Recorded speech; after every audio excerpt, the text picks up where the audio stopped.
It doesn't, I have to say, on its photo, like when I look at it, it doesn't give me this No. glory. Well, you see, the thing with that is, heaven is for the people who like the sorts of things that go on in heaven, like watering pot plants, talking to God. Whereas hell is where all the really fun things happen.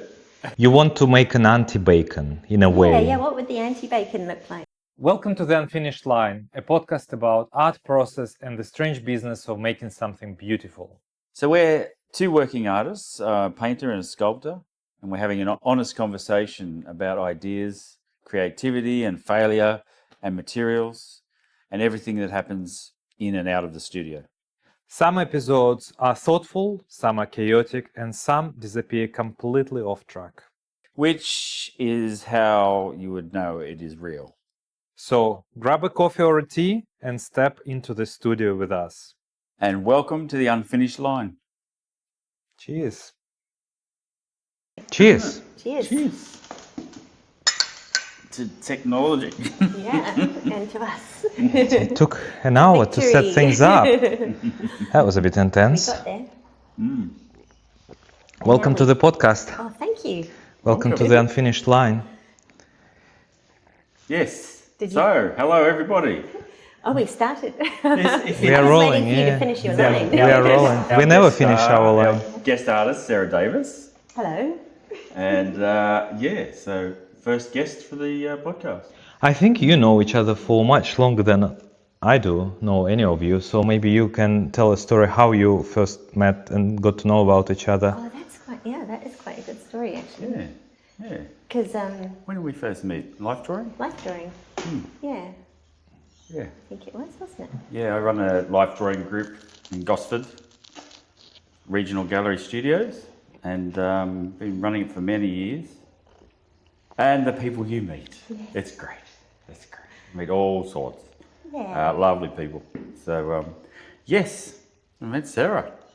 Yeah, and it was brilliant because, like, I think we'd not long moved up here and was sort of, wandering around in the wilderness, going, hello, is there anyone out there? Any culture? Yeah, and then turning up to life drawing was like a little breath of fresh air, walking and going. Oh, How many this is years ago amazing. was it? I don't even know.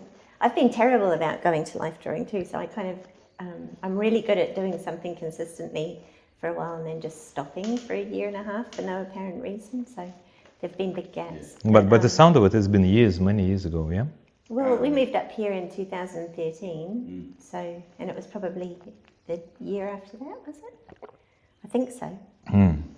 Yeah, and then it turned out that one of Russell's oldest friends, I was working as a children's book illustrator then, and she was a children's book author and designer, and kept hearing, they'd only just moved up here as well, and we ended up, I got my hair cut at the local hairdresser, which is something I desperately need to do again, because if I'd known that this was going to be video as well, might have done my hair. It's fine. But, and when you're getting your hair cut and the hairdresser's all like, so what do you do and how to do? And I was like, oh, I illustrate children's books. And she'd been in the day before doing exactly the same thing. And so, she came in the day after me, that's right. And then the hairdresser said, oh, I just met a children's book illustrator yesterday, sort of thing. And then you mentioned me to her and said that, oh, this illustrator's just, come to life drawing. And then she emailed me out of the blue and said, the universe is telling us we need to have a cup of coffee together. So we did, and it was a bit like a blind date. So she was one of my first friends here as well. So these nice little connections that you make. And we ended up working together at Walker Books for 5 years nearly. And yeah, so. No, it's the way of the creative world of the Central Coast. Yeah, the way of the small town. Word gets around, you end up, it's less than 6 degrees of separation on the coast. About 1 degree. Everyone knows someone somewhere. 0.5 of a degree. Everywhere. Yeah, but it is so nice when you find the people that you connect with. It's great. And then you also met Minka. You remember how you met Minka? Yeah. Minka is coming next week to the Well, to actually, the Russell introduced me to Minka as well. I think, well, actually didn't introduce me. I think you realised that Minka actually lived just up the hill from us, a few houses up, and said, "Oh, I know this really cool woman. You should look her up," you know, and sort of. And so, but I can't actually remember the first time I met Minka. But yeah, we were neighbours for ages until she got too fancy for us and moved to a nice big house with a cave in the basement. Oh, fancy. She's got, Flintstones downstairs. Yeah, I really It's miss having awesome. her just around the corner. It was really nice. Yeah. That's so cool. And we met, we probably saw each other during live drawing maybe once or twice, but I don't think we connected properly No, I then remember until... having a couple of chats with you in the tea break. Yeah? And, yeah. But I remember you showing me your sculpture, the Adam and Eve sculpture on the phone. right, and then right, mine right, in right. progress. 'Cause- That was before we started the gallery. Yeah, it was. Yeah, okay. Yeah, but it's funny, you know, when you sort of meet people and then you see what they actually do, and that makes you sit up and pay attention. So your Adam and Eve sculpture went, "Ooh, he's really good." Yeah, and then we started doing gallery together. You were on the website side a lot, on the designer side. I was on the some IT support kind of role as well, and organizing a bit. Yeah, I think we bonded over banging our heads against the brick wall of IT. Oh yeah. Like, That damn it, WordPress. website, why won't you work? Yeah. That was a learning experience. I learned how. And then we buddied up together to share a model, yeah. which I never thought would work actually, because I'm a sculptor. I need to rotate the model 360, and you know, painters, they need the same angle, same light all the time, and I need the opposite, multiple angles, different lights. Painters. Yeah. God. And I thought, how can it possibly? I thought that somebody would come, you know, and just do the drawing, you know, for like half an hour from one pose, and then another drawing, whilst you maybe you can talk about your experience doing this. It was a great idea because, yeah, I mean, it makes a lot of sense to have, you know, a few people in to help cover the cost of the model and just for camaraderie and the experience and things as well. And yeah, I think when you suggested it, I just thought, oh, cool. And luckily, I don't really think things through, so it didn't occur to me, how's that going to work? I just went, oh, brilliant. You know, 3 days with a model in Maksim's studio, and that'll be so much fun. And then just, yeah, so the interesting thing for me, I guess, was I didn't have a plan. I didn't know who the model was going to be. I didn't know what the pose was going to be, because I think you'd already worked the pose out with Kat. By then, I had a blank canvas, which was a random size, which is this one, because this is sort of how it is turning out. Yeah, so it was all serendipity. So I think this is kind of a good example of what happens when you sort of do a painting by accident with no planning whatsoever. But it's been really lovely, because maybe later I can tell the story of all the weird little elements that came together without, you know, any forethought. But there's actually a kind of a sort of a coherence to it that I couldn't have planned if I'd tried. But yeah, so the whole thing was just lovely and serendipitous, which is kind of what I really like, you know, accidents happening, but then kind of, yeah, just, it's fun responding to things that get thrown at you. I think I never like to go into anything with too much of a plan. Yeah, it's interesting because you sort of flexibly accepted the destiny on the day of working with the sculptor, rotating the model every like half an hour or so.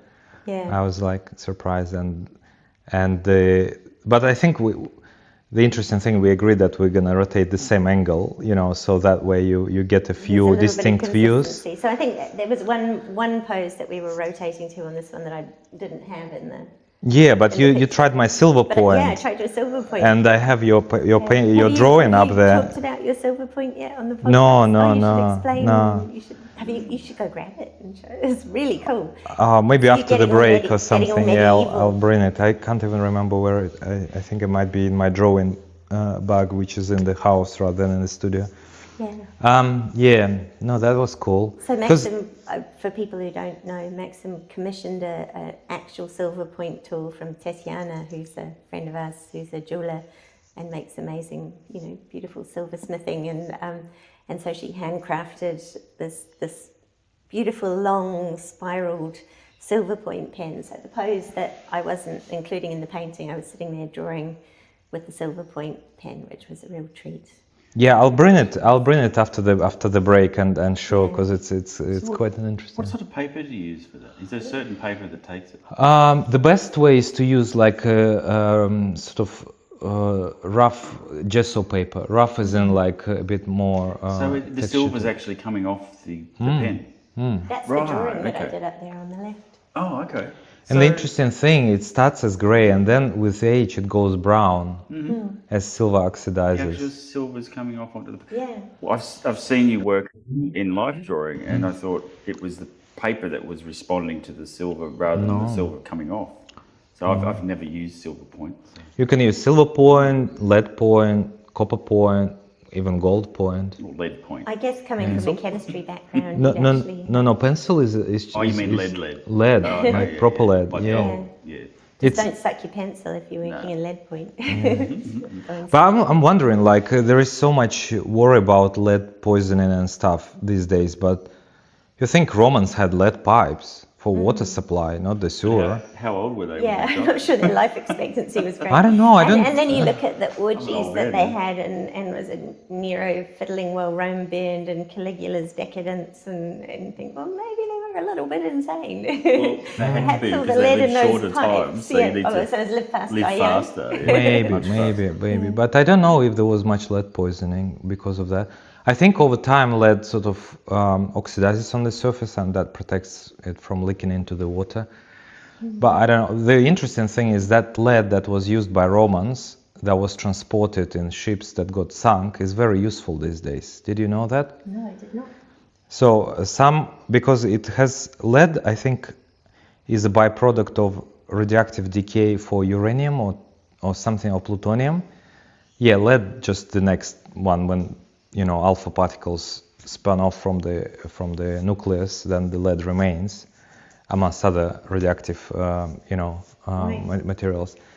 And lead has natural radioactivity in it, and the longer lead stays in its isolated form, the less radioactive it becomes, and so it becomes useful for building certain scientific experiment equipment from. So is the older lead more useful as like a shield from radiation? Yeah, because it doesn't have its own radiation. Yeah. And so scientists, I've read the story, discovered some sunken ship somewhere in the Mediterranean that was full of lead, ingots, and they managed to convince the local, archaeologist groups and the government that they should use 95% of those ingots and leave 5% into the museum, and the rest should be used for, like, I can't remember, neutrino detection or some sort of detectors that they needed to build of lead that doesn't have radioactive Man, properties. if I was at sea and I got a hole in the hull of my ship, the last thing that I would want to have is like a cargo hold full of lead. It's like a really cargo hold full of balloons. That'd be better. Well, Yeah. that's you would think how it can be useful. Yeah, that's amazing. Well, now I can start chewing on my paintbrushes again, if it's safe. Do you have lead paint?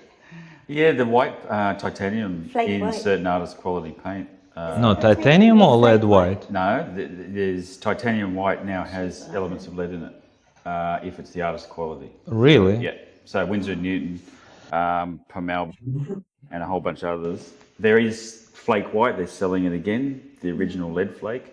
Then you get the artificial flake whites. Premnitz white, that's got lead in it, hasn't Which it? one's that? Premnitz white? Don't know, haven't heard of that one. I think it has. But I was in cadmium, the cadmiums too. So the cadmiums are interesting. So in oil paints, artist quality cadmiums. I've heard different stories, but I met a woman who was in hospital for 4 months with paint poisoning, oil paint. And so cadmiums apparently leak into your skin, go into your organs and stay there. But if you use the, say for instance in the Winsor & Newton, the Winton When it's called cadmium hue. hue, sort of it's got a chemical- hue after it, then it's not the actual cadmium, but it's still pretty good. But there's something about the pure cadmium that's just like, oh. Yeah. But replicate there's it. also vermilion the artist quality vermilion is a byproduct of mercury. Yikes. So they use mercury to get this red. And I never knew that until about, it was actually a positive thing that our friend Lucy mentioned. Hello, Lucy. She did some research on vermilion and found and told everybody that. It was interesting because you hear it bits and pieces from different people. It just adds to your sort of... Speaking of people on Instagram, I saw something horrific last night. I was just drifting off to sleep and, scrolling, as you do, doom scrolling. But there was a girl doing this amazing painting of it was sort of a fantasy painting, I guess, but it was big, like huge scale sort of painting of all these clouds parting to let this kind of waterfall of lava through. And,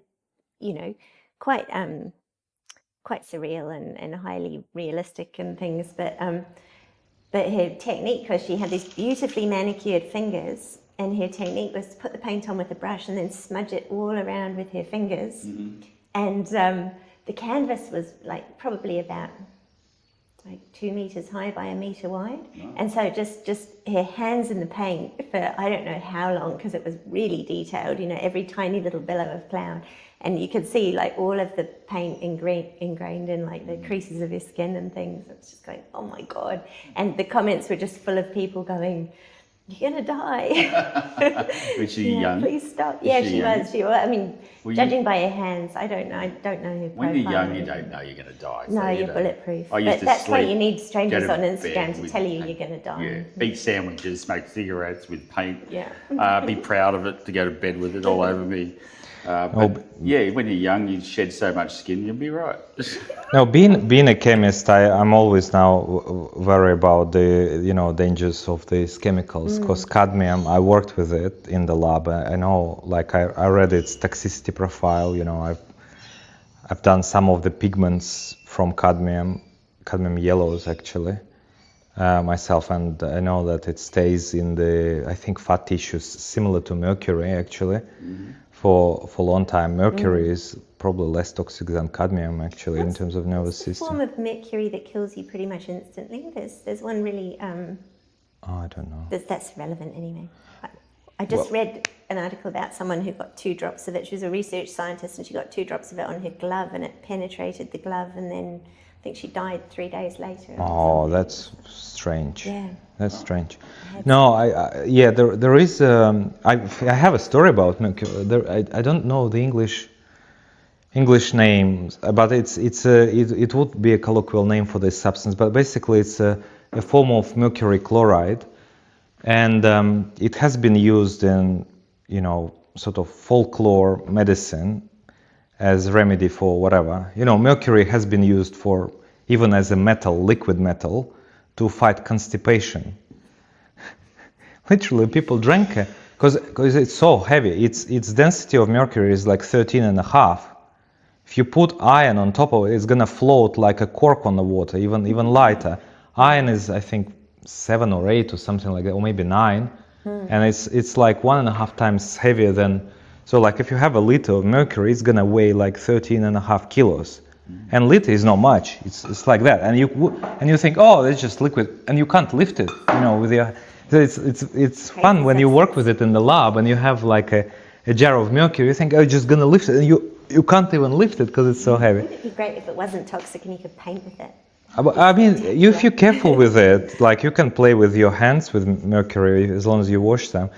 But people used to drink it because it's so heavy. It's sort of, if you have constipation, it naturally sort of forces things out of your body. You have a big ball of mercury sitting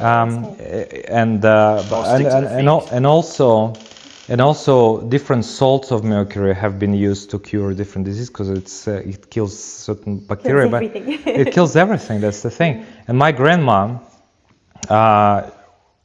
because she knew I'm a chemist and I work in the lab, like I have all sorts of chemicals there, from cyanides, which will give instant death, with suffocation and stuff, to something just more casually throwing that in more subtle. And she said oh, can you bring me some, mercury chloride? I'm gonna be eating it. I need to, get healthier and stuff. I had such a hard time convincing her that this is not a good idea. Wow.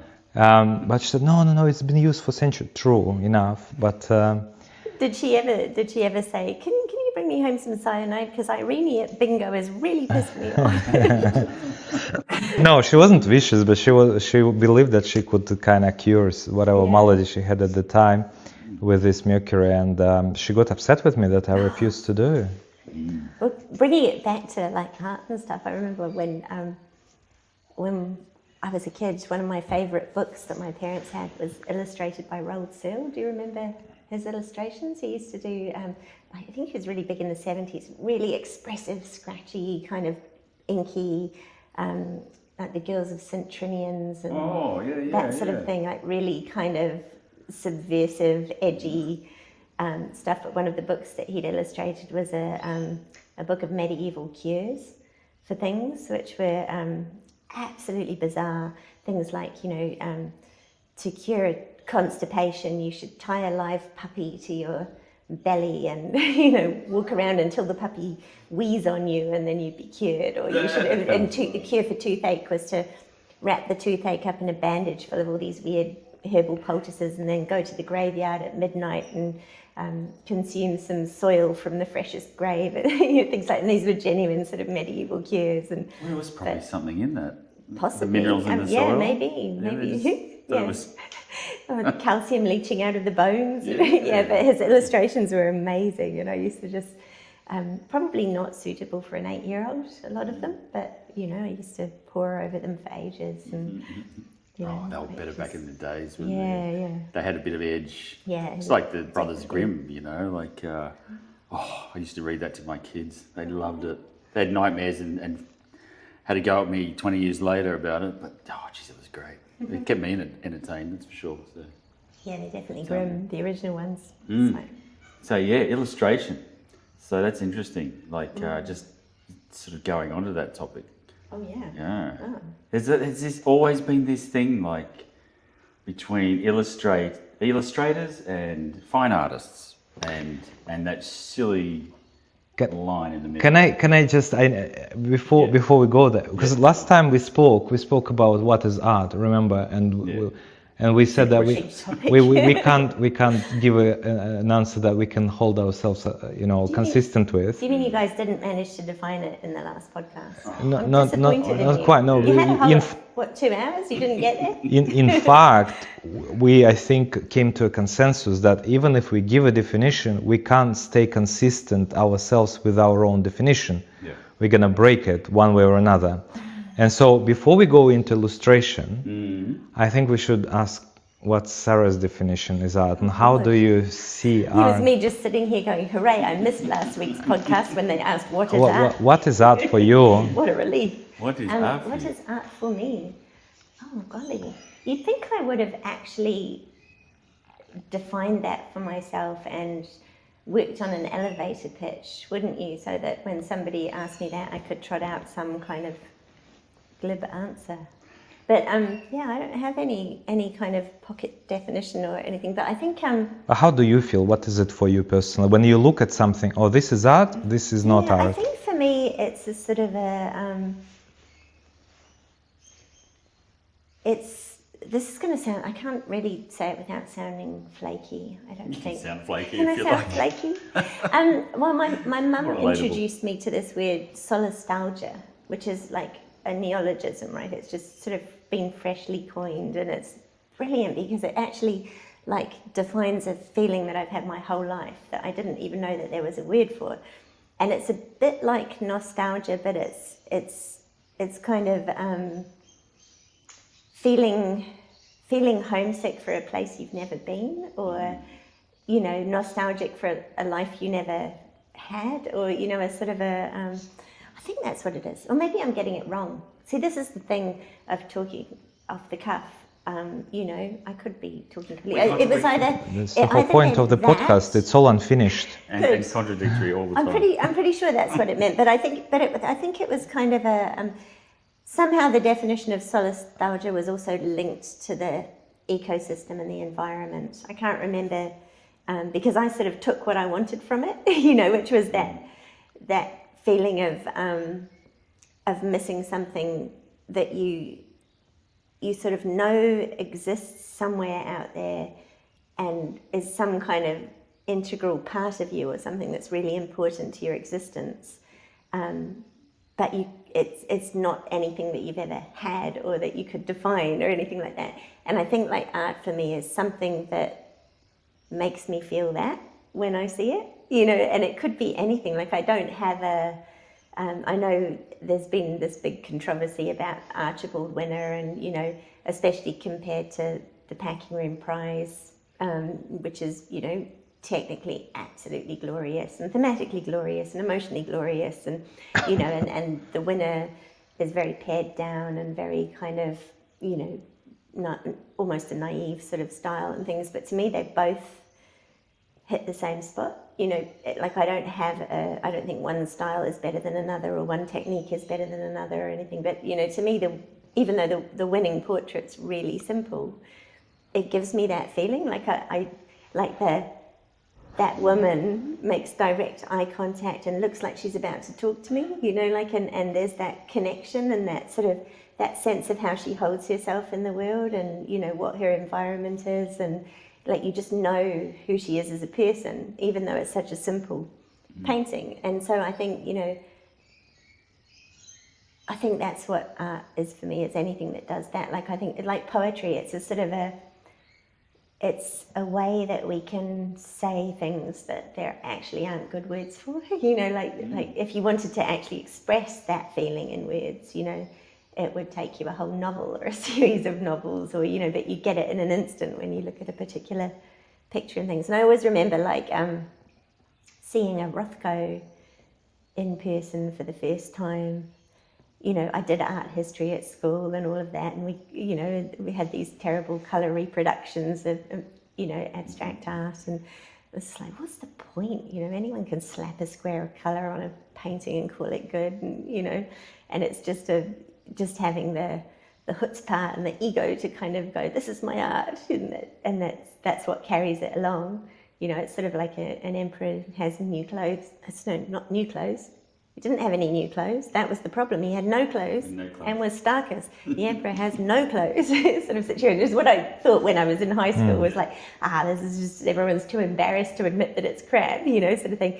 And then I went to a gallery and I saw my first like Rothko painting, and I literally sat in front of it for half an hour and cried, you know, because I couldn't believe it. Like, it was something to do with the way I can't remember what its title was now, but it was sort of a brown field with a sort of blue, like sort of iridescent blue and then dark blue outline, and then these sort of really subtle shades of blue in amongst the brown. But there was something about the way that he'd set the colours up against each other that actually brought the whole thing to life.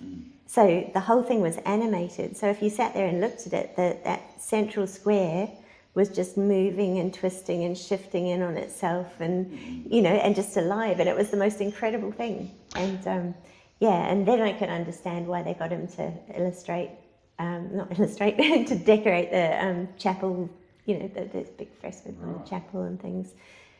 And I got it. Would you then say that every person would have their own personal definition of art rather than a universal art definition that can be applied? I think everyone would have a different type of art that made them feel that way. But I think the definition of art is something that makes you feel that way. Yeah, you know, but definition of art applied from my perspective would be different, even if it is the same definition.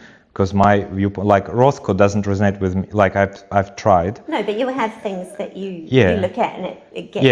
Yeah, absolutely. Yeah, but Rothko, like in our sort of, you know, I sort of agree that art should give this feeling. It complements your soul in some way. Yeah, that's a perfect way to say it. You know, something that you didn't think that you needed a key for that hole, and then you found a perfect key that is complementary to the hole that you have, and then you feel this kind of synergy emerges while you're interacting with an artwork, and that gives the definition of art, although everyone has his own hole shaped in a particular way, and the artworks that complement it are not necessarily the same artworks that complement somebody else. I think that makes that's what makes art such a broad church, really, though, isn't it? Because, you know, like it's, you know, everybody's going to respond to different things, and there, you know, there's an audience out there for everything. Which also a good soil for religious wars.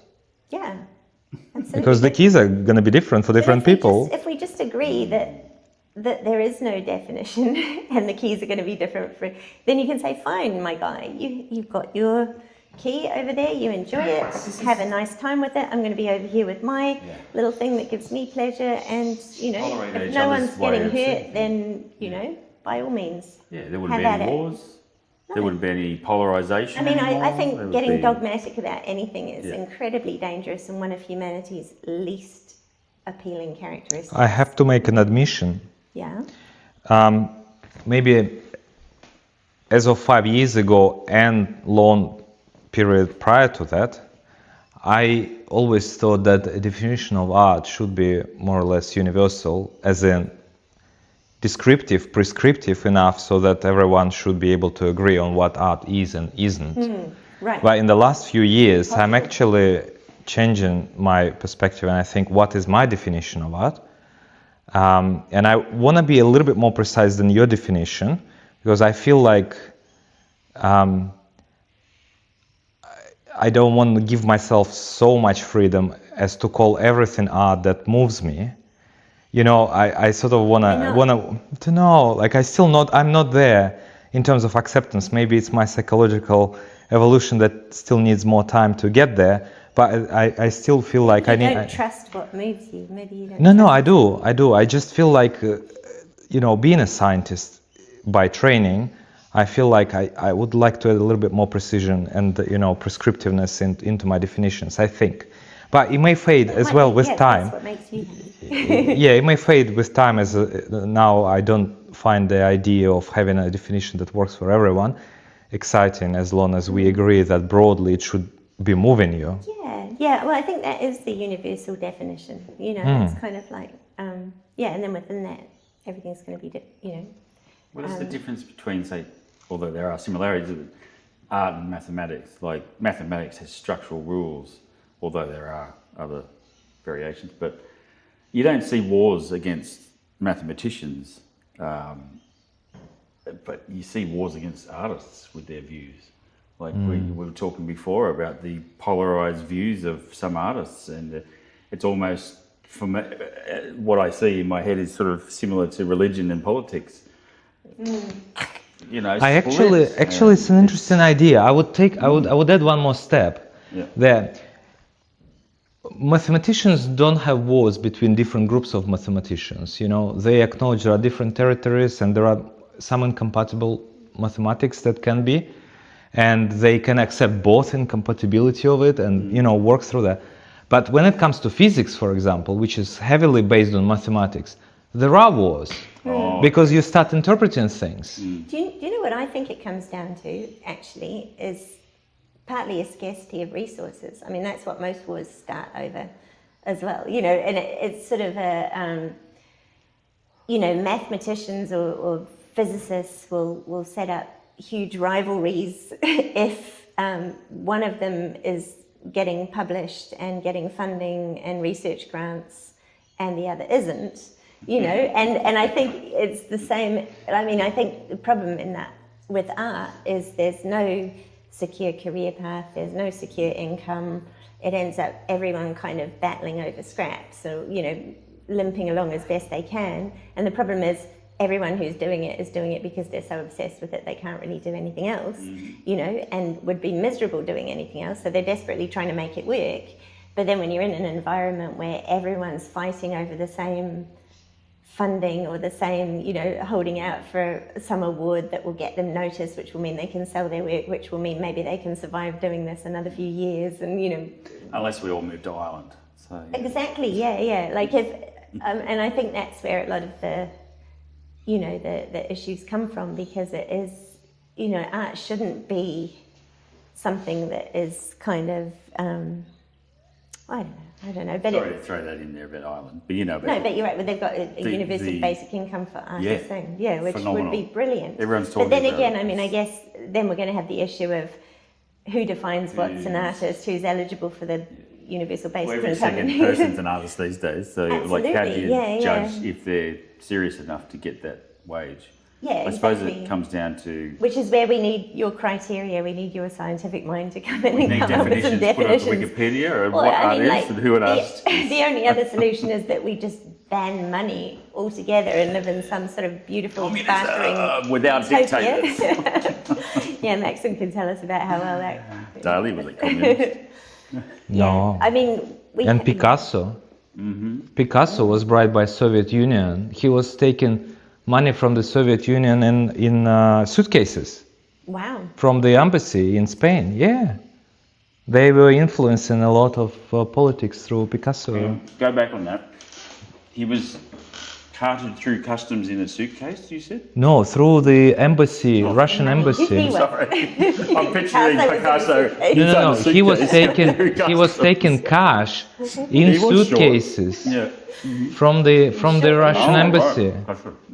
Wow. Like there is even like video So what were footage. they paying him for? Was he supposed to be like a cultural saboteur or Yeah, something? yeah, Like, what was his to role? disseminate this money amongst other, what Soviet Union called them useful idiots, know. The people on the West that condemned the West and had under the hood, political action against the West, in the name of propagating communism and stuff like that. So there were lots of people, especially in the United States. There were like people in the government that worked for Soviet Union that were actively sabotaging. I love the way you're using the past tense. Well, yeah. Now it's all legalized. Dare not say it now. You will be cancelled. But interesting. No, I think. Well, let's not go that down rabbit hole. Let's go to where I interrupted you with the definition. Well, okay. Just thought I'd bring that up because Sarah has worked in the illustrative realm for a long time, and personally, in the past, I say accused, but I don't say accused these days. But in the past, I felt accused of being an illustrator rather than a fine artist. And, these days, I embrace it because you've got these crossovers everywhere. So if you look at the basic definition that I have written down, AI's probably put it down. But, Illustrator creates something that's going to be mass-produced for a client, etc., etc. Fine art is done self-expression and put in a gallery. Sure, that's the basic definition. But if you're trying to judge it from an aesthetic point of view, it's impossible because you look at people like Sean Tan, you look James at some Jean. Mark Ryden, you look at Laurie Early, they just... Even some of the early ones like Yeah. Toulouse-Lautrec and, oh God, I can never remember. Norman his name. Lindsay, like they Norman Lindsay, yeah, is a really bagged good the hell out of example. him for so long, but he's considered one of Australia's greatest artists, America. And Oh no, Norman Lindsay. For some reason, I was thinking Norman Rockwell No, because he's not- another one. well, yeah, I mean, Rockwell, he and Norman they Lindsay see have him a lot as in common. an idol. Yeah. There was William Dobell was considered a caricaturist, in the Archibald. So it's so many blurred lines that is interesting. Like from an illustrator's point of view, I've never managed to do this, but the best illustrators manage to walk this amazing line between, they produce something for a client, but at the same time manage to turn it into a vehicle for self-expression and for, communicating really, deep themes and emotions and experimenting with media in really interesting ways and sort of while still producing something that fits the commercial brief. That's like the mark of a truly great illustrator, I think. And it's a really cool intellectual exercise to do, I think all artists sort of work within parameters. When they're working on something, they've got a sort of a set of parameters that are sort of governing where they're heading with it, and to me that sort of commercial side of it can just be another parameter, that makes it interesting and sort of distills down what you're doing. And with the best people, hardly anyone manages that. But Well, that cuts down the line even more. yeah. Yeah, it's amazing. Because I see someone like Sean Tan, for instance, like always considered to be an illustrator as one of Australia's greatest artists. I think. yeah, no the question. emotion he can stir in people from his images. Yeah, and how groundbreaking his work is. And did you see the? I'm just hopeless with remembering the names of things, and I can't remember what it's called now. I have it. I've read it many times. Do you know what it looks like? Yeah, it's a. Hang on, I'll do charades. Charades, yeah. A book. Yes, it's a book. One page? No, it's got more than one page. More than one page? No, it's he did this amazing book of we were talking about Grimm's fairy tales before, and it's so it's Grimm's fairy tales basically, like classic fairy tales, but he's done sculptural illustrations for each tale. So and so that way you open the pages and it becomes 3D. No, he illustrated it by creating a sculpture and then photographing it. Oh, right. Beautifully, and his sculptures are phenomenal. Like each one's just like really simple, kind of heavily sort of metaphorical, allegorical forms, and really powerful. Like, and we were talking about the photography that you got done of your platypuses and how awesome they were with the way that your photographer treated light and form and things. And yeah, it's the same in this. But so he's done a lot of really interesting kind of crossover experiments with media and things as well. I think he's awesome. That's interesting. Like, making something 2D from a 3D and then making it a successful image. Like, which comes down to photography and lighting, of course. To capture it. Yeah. I mean, speaking as a sculptor, when you sculpt, you look at the beauty from one angle, two angles, three angles, all over, and the perfect sculpture in the round would be the one that you can look from every angle and that's beautiful. So and that's not easy to achieve with a form, with especially like human form, where you can't really deviate much. You have to find a balance in each angle, and sometimes you decided the hand will go that way, and then from the side it just looks flat or boring or whatever, and then you can't. That's one thing that I like about painting. Last time we spoke with Russell, and he asked me a question: who is your favorite kind of? Oh, James Gleason. No, my favorite sculptor. I think you asked me. Sculptor? Yeah, the sculptor that is my idol, and I sort of gave an answer that it's easier for me to answer who is my painter like that than a sculptor, despite the fact that I'm a sculptor. That's really interesting. Because in sculpture you can't create illusion as much as you can in painting. You can create a three-dimensional form, you can create character, vibe, and energy, atmosphere, but you can't do the sort of very subtle illusions like you would do in the painting, where, for example, you added this kind of misty stars or whatever I don't know what they are. Right? Yeah, those things like they add so much, and then by different people they would be interpreted probably differently, and would convey slightly. With sculpture is much harder. I wonder if this is a good point for me to talk about the weird serendipity of that, because that was really cool. I'm terrible at planning things.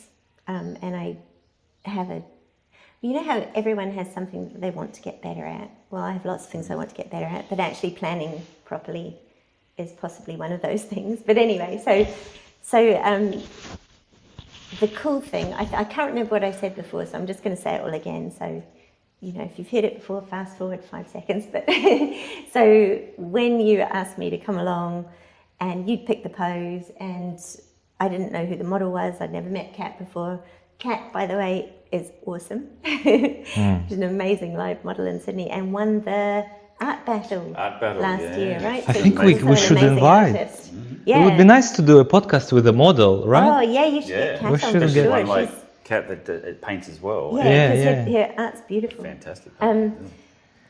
But anyway, so just grabbed the canvas at random and didn't want to work on a blank white canvas. So just did a whole lot of mixed media sort of scribbling on it just to get some textures and some colours. And then for some reason down the bottom, I drew these 3 little swamp witch figures in charcoal.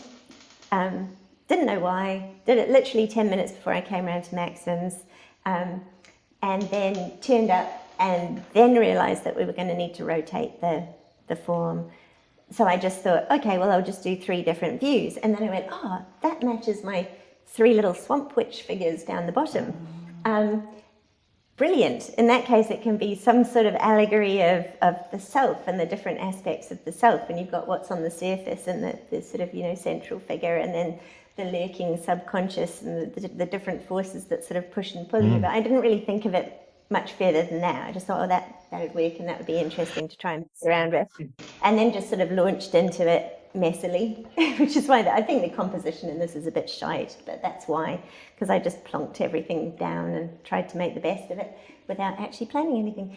But so then I started developing it, and Maxim had seen another painting that I'd done of a hand with some light on it, and he saw the model with her hand cupped and said, oh, you should put a light in that hand. Why don't you make her holding some sort of light? So I just decided I'd put a glowing red light in her hand, and it's not red yet because that's just the underpainting, but it will be sort of more red.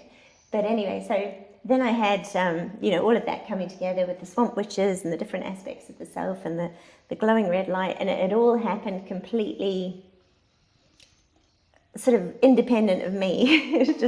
It seems like you did those first before you started Cat. Before I even knew that. So they were the ones that planned it for you, basically. Well, it turns out that I think it was my youngest daughter who planned it for me by sending me, I don't know what, but because anyway, Zoe, who is 22 now, she came out to the studio when I was working one day, and she hadn't seen this, and she took one look at it and said, have you been reading my journals? And I went, what? No. And it turned out that she'd been doing an exercise from the artist's way, like a sort of creative visualization exercise. She does a lot of journaling, and as part of that, she'd been, doing this exercise where you're supposed to personify your inner artist, right, and actually think about what they would be like as a person. And she wasn't taking it too seriously, so she decided that her inner artist was this little twitchy French man called Gustave who lived in a lighthouse and was anxious about everything and stuff. But then she started thinking about it more seriously, just in terms of how you do kind of partition yourself and show different faces to different people and different, settings. And then she was thinking about how difficult she found it to process uncomfortable feelings like anger and envy and things like that. Like she didn't know what to do with them in her reality if she felt them, and so she personified the part of herself that managed those emotions, and she'd done heaps of journaling about it, and she'd written these amazing poems about her, and she'd personified her as a skeletal woman with long dark hair who lived in a swamp and had jade green skin, and she'd called her the keeper of the inky lagoon. So now that's the title of this painting. And one of the poems that she'd written about her, I wish I could remember it. If I wasn't filming on my phone, am I not? We're not. Oh no, we are. We're filming on my phone, so I can't read it. But it was something like, she said something about a red ember clutched to her sternum, and then it went, now she moves it up slowly up her torso, eyes wide, teeth clenched, in fearful humming. It is a hot oil on the cusp of scalding. So she even had the glowing light in the hand. Like that was where she personified the rage, was the red ember clutched to her sternum. And in the poem, a fly comes down and to investigate and just hisses into non-existence on this coal and things. So that all the elements in Zoe's poem were in the painting, but completely accidentally, because you thought of the light and the 3 figures just came from rotating the model. And I think that's what I love about it. And I think this ties back to what we were saying before about the definition of what is art.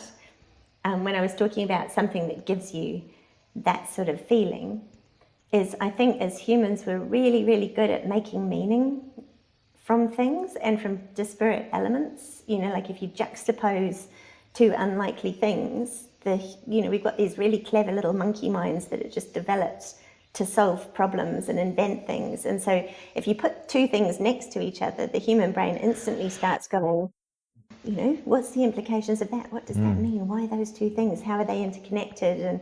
And I think I love that in art. But what if it is interconnected? What if my suggestion about the light wasn't quite accidental? Let's say it wasn't random. Yeah.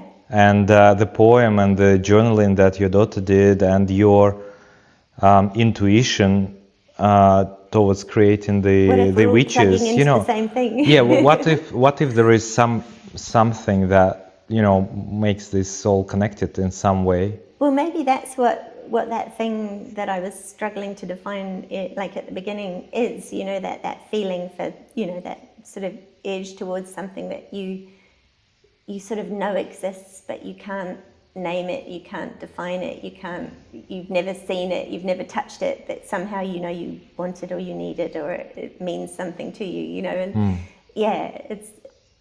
And maybe it's the universal hive mind, or who knows. But Zoe's journal pages predate the painting, so if anything, I was picking up on. That's why you're not selling this piece, because she will get 80%. I was gonna ask. Exactly. So you, because it's so personal for you don't want to sell it, or what's the reason you don't want to sell it? Well, that's it. Well, I mean, I have this massive imposter syndrome, which I think we all, you know, struggle with. So part of the reason I never want to sell things is like, who'd pay for that, you know? But it's not that. It's more like honestly, this is the first actual painting I've ever really done. Like, you know, that wasn't done for some commercial project. But the hands, your series of hands. Yeah, the hands were just, so but I've only really recently started trying to do my own work. And I actually don't know what took me so long. Well, actually, no, I do know what took me so long, which I can tell you about in a minute if you want. But yeah, so I've just started, you know, exploring and experimenting and thinking about what my own work might look like. And I was paralysed for a long time. Like I just couldn't start. I had a real fear of starting, and I kept finding all these ways to procrastinate without realising that that's what I was doing. So I was thinking, oh yeah, I really want to paint, but first I've got to set up my space, and I've got to work out, you know, where all my paints are and what I need to buy and get all the equipment. And then suddenly the garden needs attention. Oh, the garden's got to be all that sort of thing. But then I just suddenly one day, I don't know what snapped, but I realised that I'd just been spinning my wheels like that for ages. And I thought, or I could just bloody start, and then everything will find its place as I work with it, which hadn't occurred to me. I thought I had to. And there I nudged you to come to the studio and share the burden of the costs of the model. Right. Yeah, but I had started before that. But so I'm doing like a little series of just paintings of my hands, really, but kind of allegorical. I'm calling it. This is sort of a self-portrait, really. The whole collection of my hand paintings will be the self-portrait, and each one's kind of a different facet of me. So I'm calling it self-portrait with neuroses. Yes. So you can look at each hand portrait and decide what that neuroses is that I'm illustrating. But and those were they're just tiny. And the reason I started with those was because I thought I've just got to start. And I had these boards that I'd been carting around for 15 years, thinking one day I'll do a painting on that.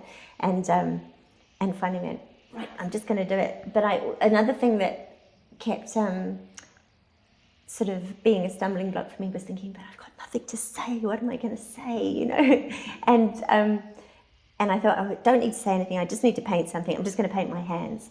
And then as I started, it became clear to me why I was doing it, and they became a lot more allegorical. So it's things like I've got one where one of my hands is trying to cover holes that light is coming through, and the other hand is like prizing a finger up, or, you know, one of my hands is cupping a little fetal baby rat, and the other hand has its forefinger on the baby rat's skull, and you can't tell if it's about to, you know, caress it or crush it, you know, that sort of thing. So I started off just thinking, I've got to paint something, I'll just bloody do my hands, why not? And then it became something more than that. It became like a self-portrait. And it's the same with this. I thought, I'll just go to Maksim studio and I'll start painting, and then it turned into this. So I think it's gorgeous. Since the last time I saw it, it really sort of came together quite nicely. and it's more subtle. I like the mists that you It's added. going to be a lot mistier as well.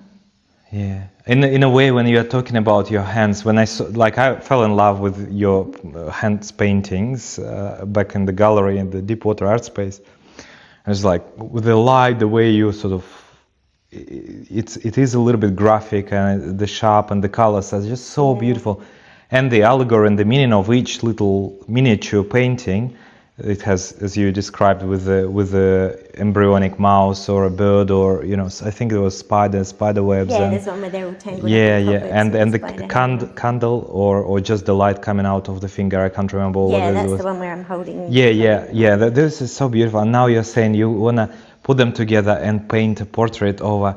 I'm sort of in two minds. I No, wish I'm you not could. painting over them. No, they are the self-portrait. Ah, okay. As a group. All right, Yeah, so you're not gonna do another layer. Okay, No, okay. Because I was thinking, what would be great if, like, you can do like that, you clone it, and then you experiment, like on another copy. That'd be great. Yeah. But I guess my point from that whole diatribe is, like, you just have to start. Just bloody start. And you don't have to know what you're trying to say, which is that whole plugging into something else. Like, as you start, it sort of comes to you a lot of the time, I find. I think everyone has a lot to say. We're just scared of being judged.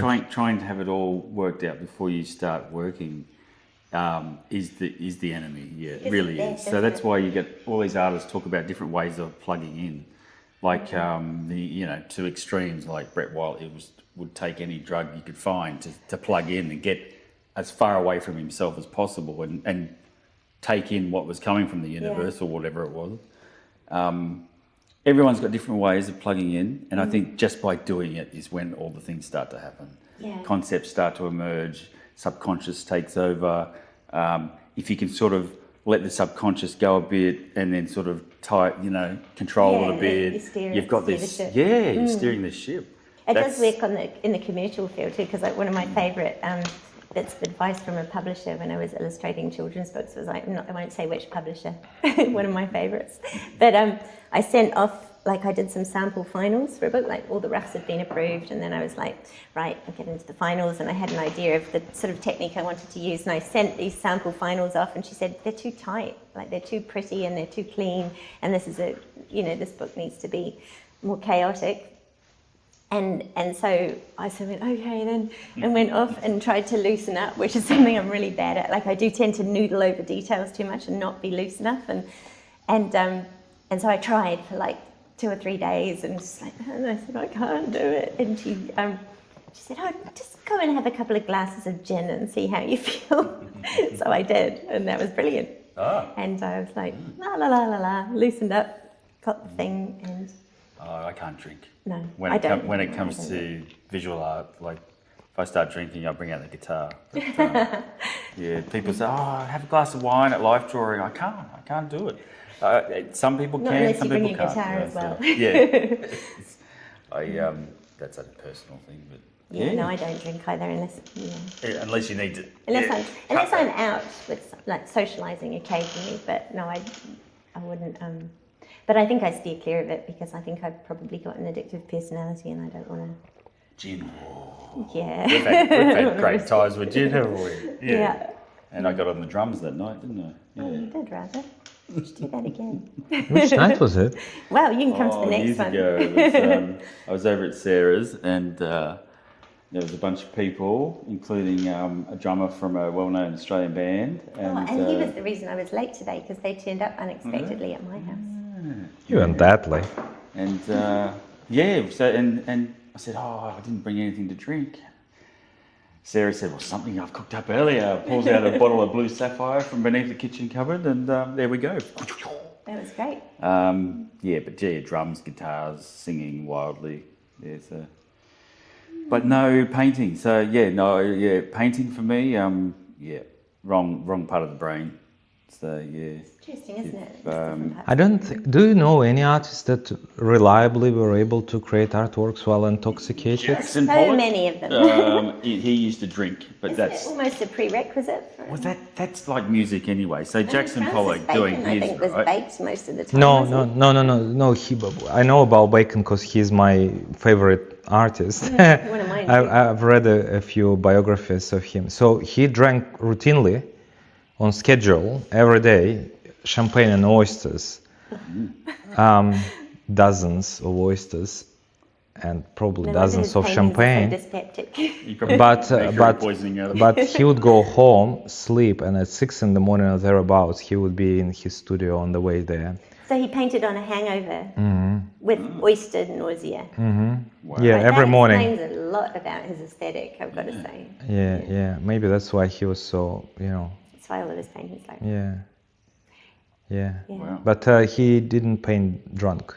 His Neither studio, Lucian have Freud. you seen pictures of Bacon's studio? I've seen. Oh, Yeah. yes. It's like sedimentary layers of that look like that's look like. Imagine like if my he was a head. sculptor. There would be no space for anyone to stand. There was no space for anyone to stand anyway. Well, but it took years to build that archaeological layers inside his True.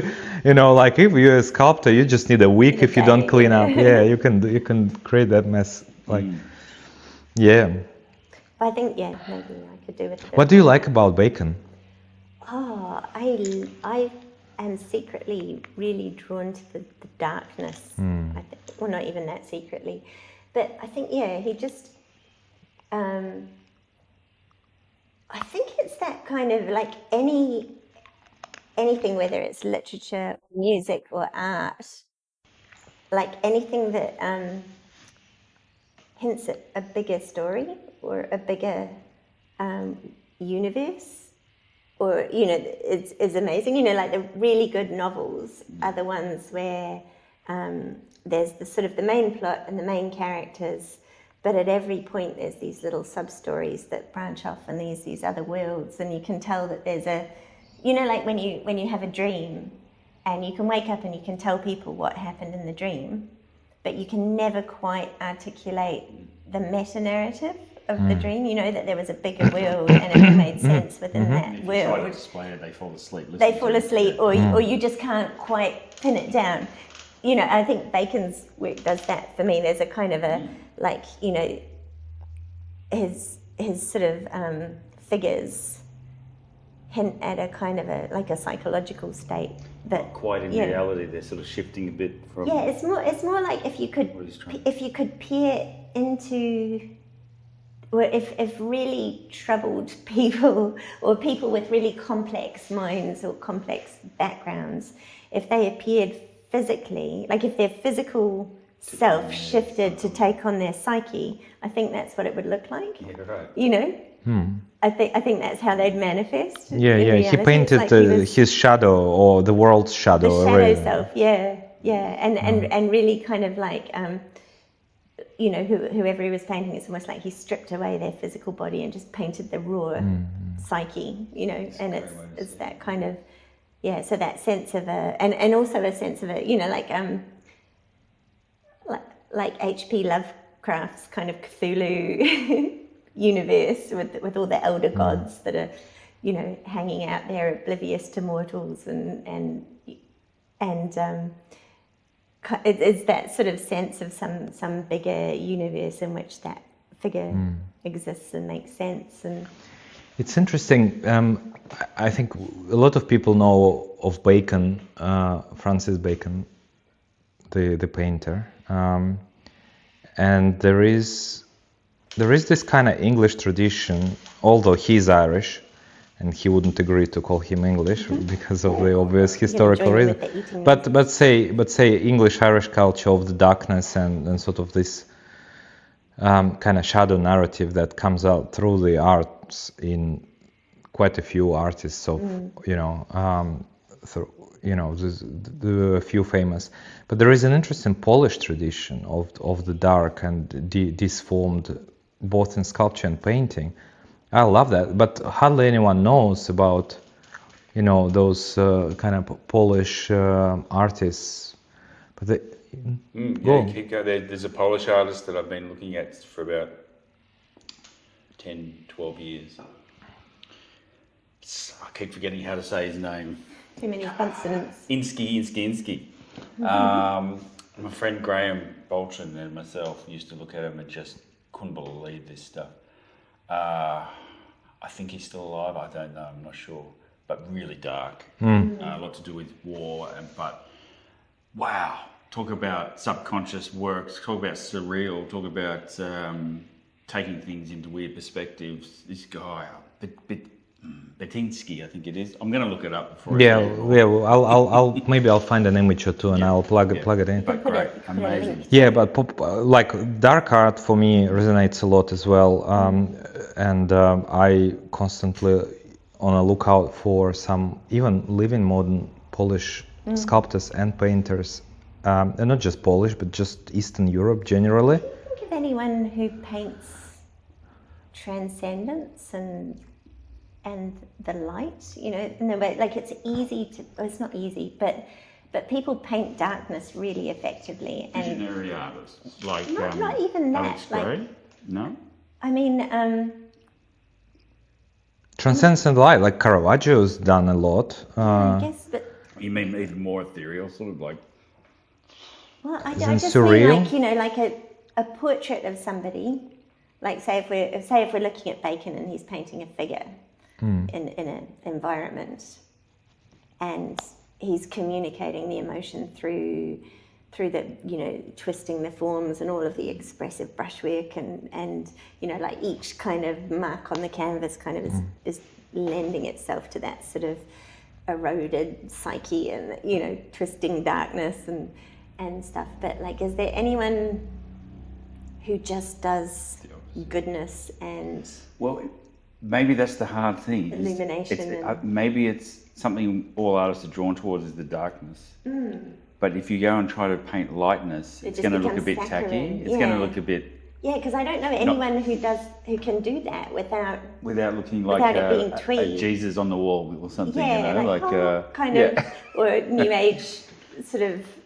Oh, look, I'm thinking of Godwin Bradbeer. He does amazing, but he strips think I back. know this weird. He's dark as well, but there is an element of light in it. I think he's Australian from Melbourne, but he sands back all these images and then they come back out. So you've got these figures, you've got these animals, ballerinas, all these figures, and dark backgrounds, but he sands it all back and then brings it back out and it becomes this luminous sort of thing that he's cut back into and it's come out, you know. That's the only way I can describe his work without showing people. Sorry, it needs to be a show and tell, I doesn't know. it? Picture paints a We thousand need a computer words. person here Yeah. to... Maybe you can edit some in. images. Yeah. But yeah, I can't really think of anyone. I mean, religious artists, I guess that's what they're aiming for, isn't it? That sort of transcendence. Some and- religious art. Some. Yeah. But I mean, I'm thinking of like, I don't think I know any modern religious I've seen artists. some but- landscapes that Landscapes can do lend it, itself yeah. to it. But not, I can't think of any that feature people. Maybe we should take that challenge. Yeah. No, I would say people like Caravaggio's, these are religious paintings, Yeah. but there is this kind of glory and beautiful Still a colors darkness. Still a darkness to it. Yeah, I'm thinking Darkness of like in- things that have a tenderness and a kind of a quietude and a peace. Without feeling and a love saccharine, and like you without mentioned, yeah, feeling yeah. twee. Yeah, that would and be kind of- landscapes probably. Yeah, but why? Like people are capable of all of those things. I don't know. I think when we see a person, we can't imagine being absolutely pure, you know.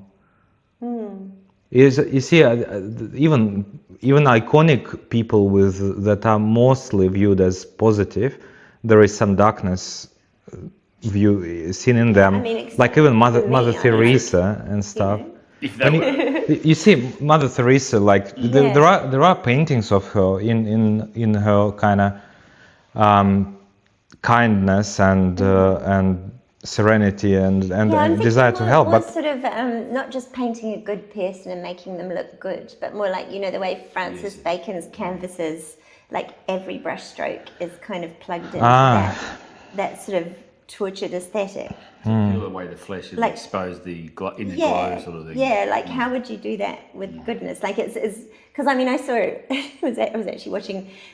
I think there's a British portrait artist of the year. I was watching it with my mum and dad last time I was visiting them, and I think the winner got to paint Jane Goodall and did this beautiful portrait of Jane Goodall, and you know, her eyes were just glowing, you know, just this gentleness and warmth, and it was a lovely portrait, but it it was a classic portrait, and I'm thinking more that sort of interpretive, expressive, where every brushstroke is kind of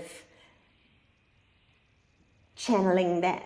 You want to make an anti-Bacon in a way. Yeah. What would the anti-Bacon look like? Yeah. I think I know. Ooh. Cool. Oh, I've got to get a name. Jenny. She won the Archibald one. I really hope it's Jenny Lentil or something like that, because we've got bacon, which is keto, and then we need to go vegan. Go vegan. Do Jenny Lentil. Jenny Yeah, so chickpeas. it's Jenny Lentil.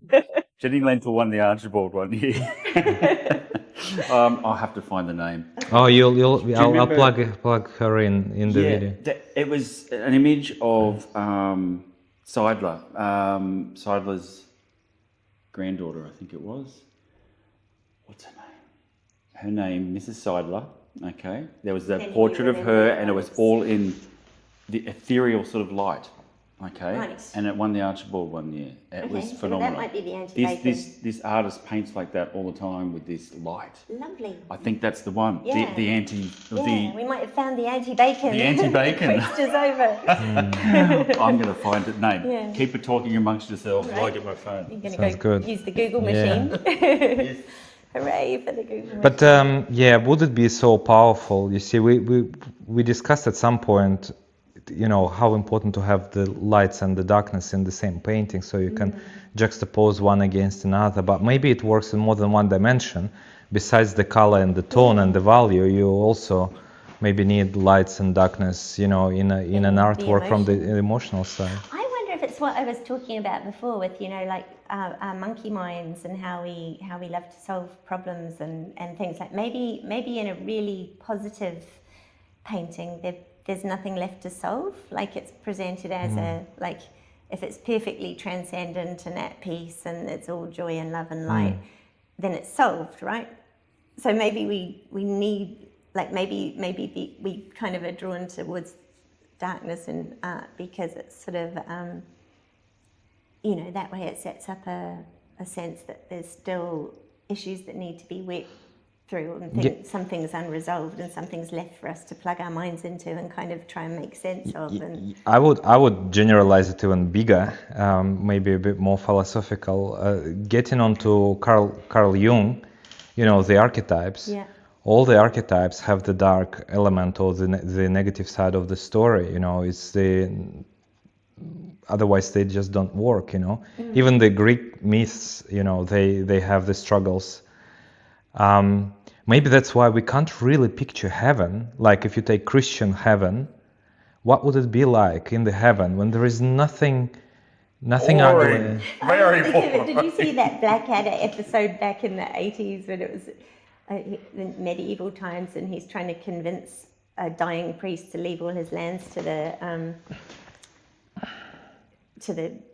king, to the crown and not to the church, and the priest is worried he's going to go to hell, and Blackadder's saying, yes, well, you see, the thing with that is heaven is for the people who like the sorts of things that go on in heaven, like watering pot plants, talking to God, whereas hell is where all the really fun things happen. Yeah, but I think there is that, isn't it? That and they sort of plugged into that in the Matrix as well. Where they said that initially they had, when it turns out that AI has turned humanity into a giant battery or whatever, and everyone's plugged into this illusion, and originally they'd made the illusion perfectly peaceful and happy, and everyone just went mad. And so they realised they had to have darkness. I mean, maybe that's... I have a comment on that, but Fiona Lowry Let's have a did look. painting of Penelope Seidler. Oof, no, that's a powerful painting, but it's not. It when has you darkness when in you it. see it in the flesh, Beautiful. though, and I've seen other ones she's done, Pretty luminous. they have a luminosity about them that is... But it's still it's- a it's- very classical figure. Like, Yeah, it's still classic, but the way But it is it's been beautiful. handled is quite different to any. It's the values are so close, and I know it's, but it's the closest I can think of at the moment. It doesn't. I have to say, on that photo, like when I look at it, it doesn't yeah. give me this glory, type. Well, no, it's not the glory. You're thinking Monty Python now. No, I think I'm thinking of true goodness and Yes. and pure But I'm sort of also thinking humanity. about like how the light. form. Well, that's The dark, entire twisted. expressive language of yeah, the but what would painting. you do with form to? What's the opposite like, of that what's the is opposite of not that? dark and twisted. Maybe It's all no together. form at all. Oh yeah, maybe it is. That's I the don't know. opposite. That's which why is landscape. just emanating light. So that's how. Anyway, that's my. Maybe that's actually quite deep because that's probably the reason why a lot of people like landscapes for this kind of calming, tranquil, like Luminosity. like you can melt out in a good And you can landscape. forget that you're part of humanity. It's this transcendent. You kind of break out of your own skin and sort of disappear there. It's in a way the meditative kind of experience Yeah, when that's people true. meditate. Maybe that can be that, like, because once you put a human in there, It's Then you- confronting yeah. almost. it's you have to have a dialogue. You can't just ignore it, even if it's just a painting. You need to interact in some way. Whilst if it is just sort of benign nature, then you sort of let yourself out there and almost like a I think meditation. that's probably one of the reasons why I always end up drawing, like wanting to depict people, because of that sort of narrative. I guess that's why I started off with illustration, is because I'm kind of addicted to that sort of narrative quality, which, like you said, if you've got a person in there, then that automatically happens. It sort of becomes a storytelling thing. Yeah, it's like I suppose figurative artists, visual 2D artists are more like sculptors that work in the classic, because we like to manipulate to make someone or something exist that hadn't existed before, even if it's based on a representative That's what's so person. addictive about It is. It's like this. They're emerging, It's And it's it's a buzz. a challenge to see how effectively you can get them to emerge. And like with paint, it's no matter what sort of way you attack it, I don't know how I'm going to say this, but sometimes brushstrokes can really create the personality. So whether it's rough or if it's like a Lucian Freud, or it's a bit more controlled, or it's highly rendered, like it all creates something new as part of their personality. Like you could take the same subject, and if you handled it in a different way with a slightly different technique, it would tell a totally different story. Like this Fiona Lowry, she stripped away all the flesh and just had this emanating light in this monotone, but with this sort of fuzziness about it that gives you that spirit sort of feel. You could really change it. I don't know. Anyway, that was my thought on that. So. While reflecting on your thought, I forgot what I wanted to say. I wanted to respond something. I thought, that would be quite interesting to talk about, and now I forgot what. None of us can think of anything interesting. Maybe we should take a small break and to toilet and stuff, and then come back in a few minutes with a fresh cup of warm tea. Cheers. Thank you. Well, I have one more question for you. Good. What's next? What's next? Do you think you were working as a graphic designer for many years, more than a decade, right? 15 years, I think. Yeah. And you had then a bit of a block Illustrator. of making your own art for some time, and you overcome this block and And I think I've been thinking about what the block was, too, and I sort of partly think it was because I had children, and if I'd gone off into the vortex of doing my own work, I know some people manage to navigate it beautifully, but I think I would have been an absolutely crappy parent if I'd done that. Like, because I do get a bit obsessional, and I'm finding now that I've given myself leave to do it. It's all I can think about, and the rest of my life is becoming a dumpster fire. And I was a little bit like that with, not literally a dumpster fire, it's fine. It's but just things like yard maintenance, etc. all of that, all of the mechanics of life are just like, and if I'd had to actually remember to feed small humans and the chickens. Oh, the chickens basically fend for themselves. Well, they don't. I mean, the chickens are fine. I have to put new feed in their feeder like once every couple of weeks, and that's it. Just that kind of thing where you just need the space and time a little bit to to actually work out what you're all about as well, which is hard to do when you've got little people who are dependent on you. Like, it's just tough. Yeah. And but yeah, what's next anyway? Can I I just guess, come back on that before you say they yeah. suck the life out of you? They take your soul, they rip it apart, and it takes you years to Then get they it back. give you great ideas But then for painting they inspire subconsciously. you, so you Yeah, do the whole full exactly. circle. So that was my experience with raising children. So Oh, while Ted was at work, sounds like we need to unpack that, we Russell. It do. sounds like you've got some deep I wounds. do. I'm still unpacking. Back to you. Yeah, that might take longer than the half Sorry, hour kids, that I we've love got. you. But yeah, what's next is well, actually, I was thinking about a question that I wanted to ask you guys, which kind of ties in with this, which is that whole like finding, like working out.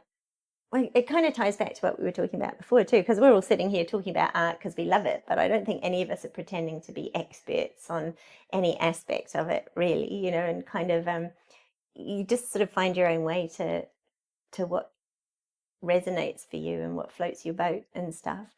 And part of working out what sort of work you want to do is working out who you are and what you respond to and things and what fascinates you and stuff. So yeah, so I feel like I'm just at the beginning of that. But like we were saying, you can only find that out by starting to do it, you know. And then so as I've started to launch into my own work, I'm sort of going, okay, so I do have particular things that are coming through in almost everything that I do. And I did do 1 year of fine arts way back. It probably would have been 2002 when we were in Wellington, and Nico was less than one. And then I got pregnant with Zoe 3 months into my 1 year of fine arts. And then I just went, you know, and it wasn't really doing much for me anyway. And I just sort of realized it was going to be too hard with 2 little kids.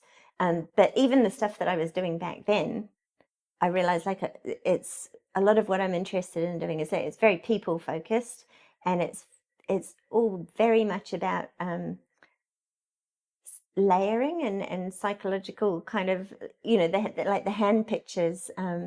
What I've been doing for the backgrounds is layering, you know, different colors and textures and words and images and little drawings and writings and mathematical formulas and things, layers and layers and layers and layers, and then just sand it all back.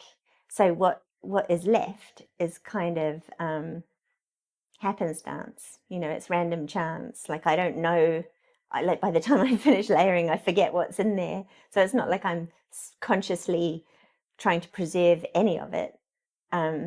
But some of it sticks around and shows, and it's sort of and then I'm doing the paintings of my hands on top, and you know, all of those layers of images have come from me, and then the hands sort of represent me as well. And it's that kind of, you know, the sort of matrix of the subconscious and the push and pull of all the different elements that sort of rattle around in your head and make up your personality and your experiences, and then how that manifests and kind of how you present on the outside, and that sort of tension between, you know, the sort of interior world and your exterior physical self, you know, like what's happening in the mundane world and then what's actually happening in your head and that sort of thing. So like I'm discovering that there's, you know, like back in art school I was doing lots of different drawings on layers of tissue and kind of and layering those to create a portrait, and you know, it was different elements of yeah, very similar, which hadn't occurred to me until recently. And I guess it's a little bit the same with this, you know, like taking a central figure but then having all these background elements that kind of set up a sort of a narrative about what's going on. Building an onion rather than peeling it. Yeah, that kind of thing. But I mean, I don't know necessarily if that's, you know, what's going to define the rest of what I do. But at the moment, that's something that I've noticed is creeping into everything that I do. And so I'm thinking, oh, maybe I actually do have a thing that is a thing that I'm interested in exploring. And sounds like you're your own psychologist. And I think that's what most of us do. We explore ways to deal with ourselves on different levels. I you actually know, think so I have that many hang-ups either, but maybe that's me maybe deluding it's not myself. a hang up. Maybe it's just sorting out Oh, who how am I you kidding? I see have heaps things, of you hang-ups. No, but you But you yes, bring figure out how you. you do bring a lot of kind of mythology and archetypes into your work, you know, like contrasting living and the dying, the darkness with With the the light and swamp stuff, witches swamp and creatures. yeah, One yeah. thing I was because I have these really, really surreal Technicolor dreams that are, epic, and it's really boring to hear about people's dreams. But I was kind of thinking it would be fun to work on a series where I'd take those dream images and then somehow juxtapose them with like really, just the day-to-day mundanity of existence. But I want to get a lot more subtle with it. Like at the moment I feel like I'm doing it very clumsily, and I'd like to be able to do it, like Bacon does, just with a brush stroke, and it just hits you right there and makes you feel a thing. But I can't do that yet. I'm just noodling, and I don't know if I'll ever be able to, but it's kind of nice to.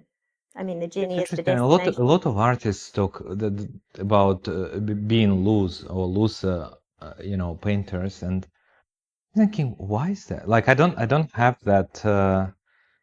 I don't have that desire in me to be looser. For example, I want to be more precise, if anything. But I do want to create more illusion and depth and ambiguity, but not by being looser, but more so by being more precise. Although, one of the things I don't really like Dali, particularly this middle period where he did the oil surreal stuff, because he was too precise about it. Mhm. All his characters are a bit too boring and flat because of that, you know? If he was looser and a bit more ambiguous, Bit I more think he would be expressive. better. Yeah. But as for me, I don't feel that kind of desire.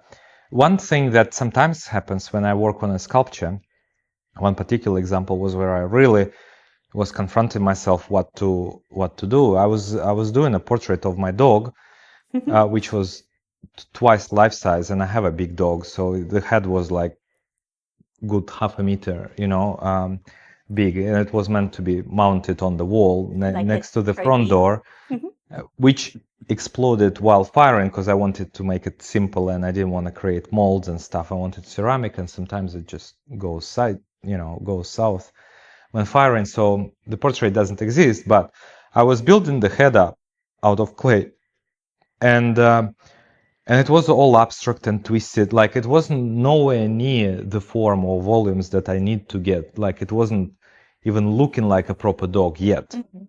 But at some point, I looked at it and it was just live and had character and everything. And it was like long, elongated, not a boxer's at all, like face. And it was animal and it was a bit human as well. Mm. And I was like, and I stopped at it and I was like, oh my God, Mhm. like what do I do? Like I like it so much. And it happened by accident and it was all loose. Of course, I didn't tidy anything up and it wasn't. And I was literally, I paused like for a couple of days to decide whether I leave it like that, which is completely out of my, style and practice, and I don't do sculpture like that, or Yeah. keep building yet, or keep building. And I decided to keep, doing it. But to me, it was really, really good. Mhm. But I Yeah. don't You sort of crave. know when it hits a Yeah, spot. I don't crave. Like sometimes you just feel Well, like it's see, good, but it doesn't. It's not there. for me too, like I love um I love really naive and seeing people convey something with just really loose minimal brush strokes and kind of and having the bravery to just like really raw expression and things like that. But I couldn't do it just because it wouldn't satisfy me.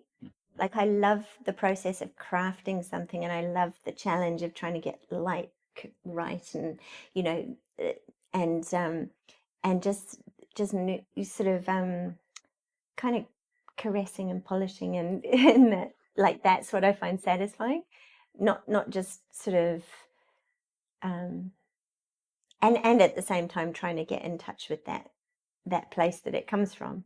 And I think all the caressing and polishing and noodling get in the way of that. Like I think sometimes if you can work a lot more with a lot more immediacy and rawness and things, then it does convey like a like inarguably conveys a whole lot of sort of energy and raw emotion and kind of that I really envy.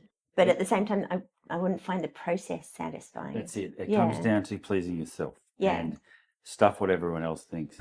Like I hear that a lot, where a lot of artists say, a lot of teachers say, loosen up, use a big brush only, blah blah blah. It's like, if you want to use a AAA brush, that's up to you. Maybe not on a big surface, but you know, I don't know. But when you start out a painting, like I was talking to my students the other day, and I started off this landscape, and it was rough as guts. And one of them said, "There's no way this is going to work." And I went, "Yeah, well, anywhere from now, I could stop and say it's a finished piece. If you got the composition right, got some raw marks, anywhere along the line, you could say, okay, does this work? If it feels right, I could stop. Yeah. But bugger if I could stop, you know. But knowing when to stop is like... That's the art in itself, isn't it? It is, yeah, because it's so easy to go too far and just kill it. But I wanted to show them how you take it to create an atmospheric piece. And at the end, she goes, "You're a goddamn magician." I went, well, that ugly stage is what some circles of tuition like to preach. This is what art is, the ugly only, you know. And this is what some people argue about, is that there's no more beauty because the ugly is being pushed. But sometimes you can get the crossover, or the beauty can be ugly. Room for the ugly all as well, you know. Absolutely. Like, I mean, I don't know why people always. It reminds me of, you know, like when I mean, this is not art related at all, and it's a really boring example, but when they suddenly decided that they weren't going to teach phonetics in schools anymore, and so, or, you know, that it had to be all context related, so kids would learn words from context, and there was no more sounding out the words, and you know, that sort of thing. And so, well, this happened. This is what happened in New Zealand anyway. I don't know if it was here, but so then the whole education system pendulumed over there. There was no more teaching phonetics, no more sounding things out. Kids were totally expected to work out words from context, and it failed, obviously, and literacy rates plummeted.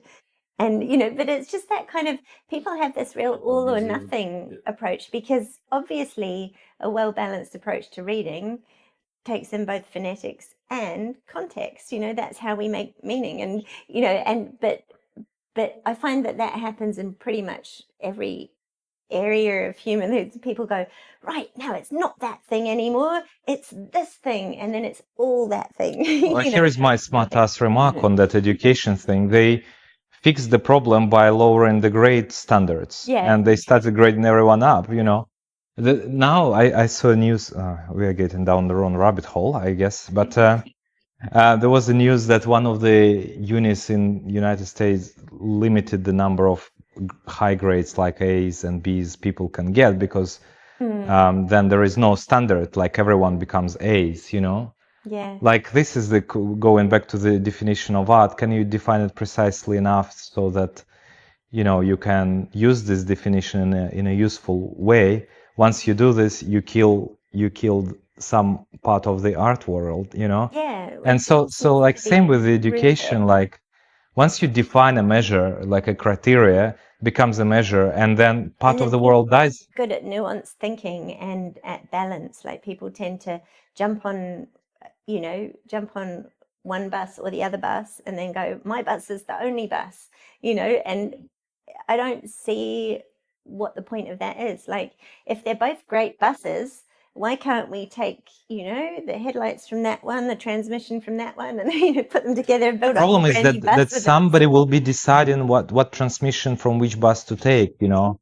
Yeah, I guess so. But my analogy is the dance floor, right? You get on the dance floor and see someone dancing like a mad freak, and then the other one's dancing like a wild, funkanaut. Like, so be it. It's an expression of the self. It's a movement. It's something that satisfies yourself. Back to my analogy, you dance how you want. Until it becomes political.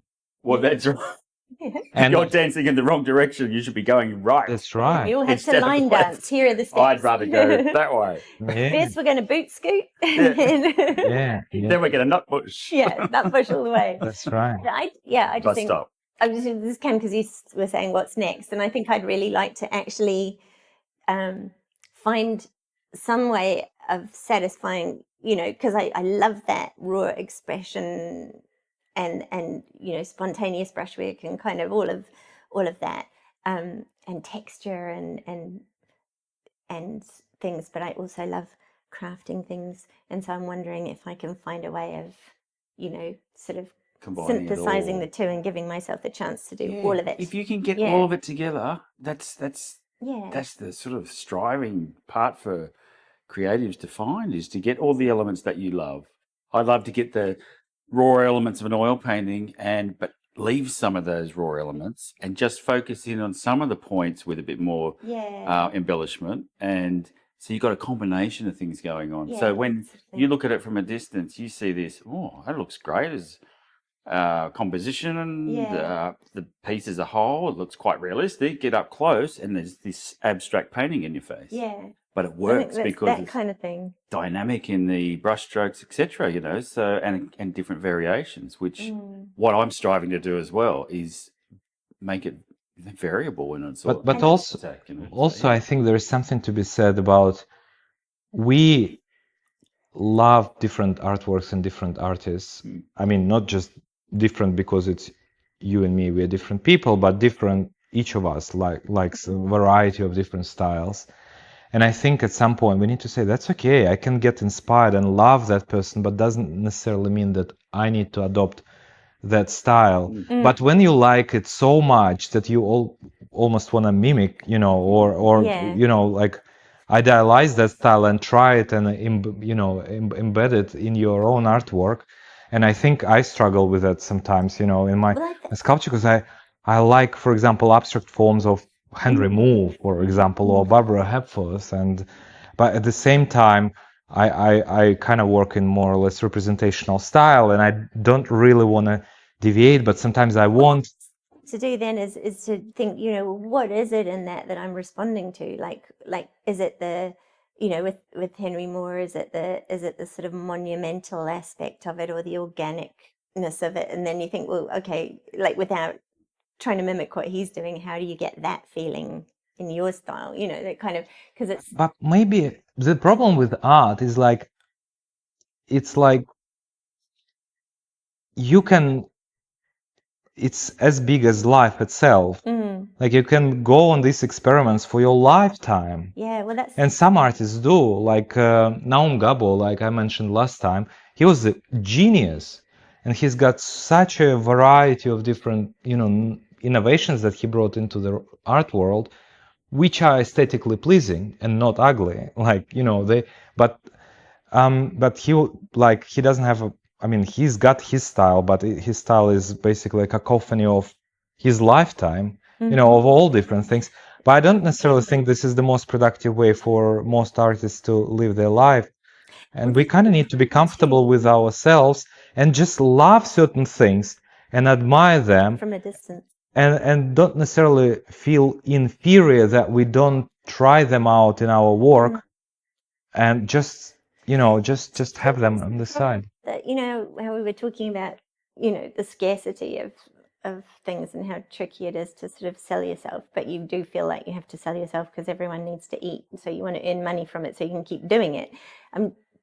Does that exacerbate the way people feel like they have to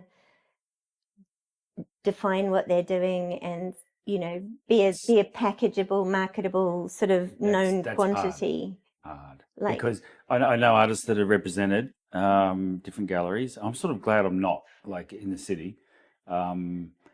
That so you're represented. They have a great mailing list. They push it, and you make sales. But you are locked into a certain thing. Like an old German man I knew years ago was freaking out because he had to do a certain type of work for Australia Galleries in Sydney. Every week he would produce a piece and he'd sell it for a certain amount. They'd up it to about 500%. sell it to tourists. But he did an abstract one or something totally different to what he wanted to do, and he felt guilty for producing something like this. He said, "Oh, I can't tell my dealer, can't tell my gallerist." And wow, holy shit, wow. So you get packaged commercially, but what if you manage to package if you sorry, no, I was talking over you. No, talk over me. Finish, That's no, good. Finish your thought. I talk too much. Interrupting chicken. No, you thought. Do you remember what you were saying? Yes. Go on. Yeah. So the danger is thinking about that either before or while you're painting or creating. It can totally destroy you.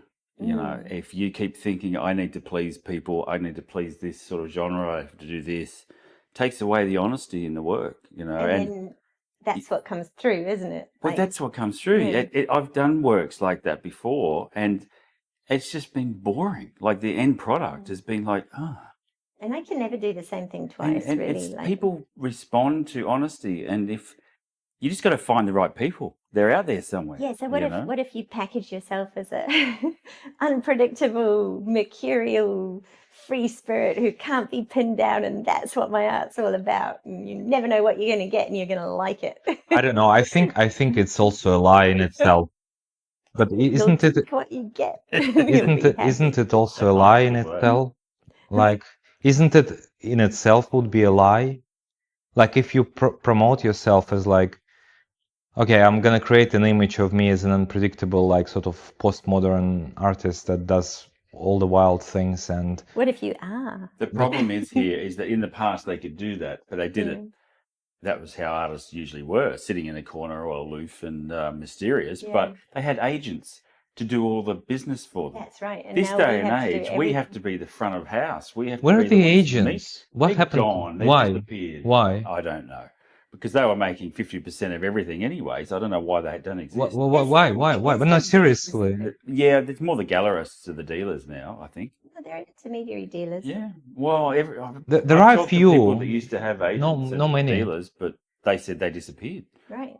Which is weird because I know people that, they just produced the work, gave it to their agents, and didn't have to do any more business. That was good. Oh, what a life that'd be. I'd never had that experience. So we have to be the business people as well. So it's constantly going, switching sides of the brain and do all that stuff. So trying not to package yourself for that business side of the brain is really difficult. Yeah. Unless you split yourself down the middle and give yourself an alias. And do a commercial run. Like Zoe's inner artist. What's my inner accountant's name? Yeah. Okay. Well, that's personify my inner accountant. That's in a way what I tried to do with my floral reliefs. It's a deliberate attempt because one of the things I don't want to do things that I don't want to be doing for commercial value. And I can create, cute, nice, lot of appealing swimming pool. Friendly sculptures, for example, but it's very boring for me, because they are just, it's not my subject. The energy from that.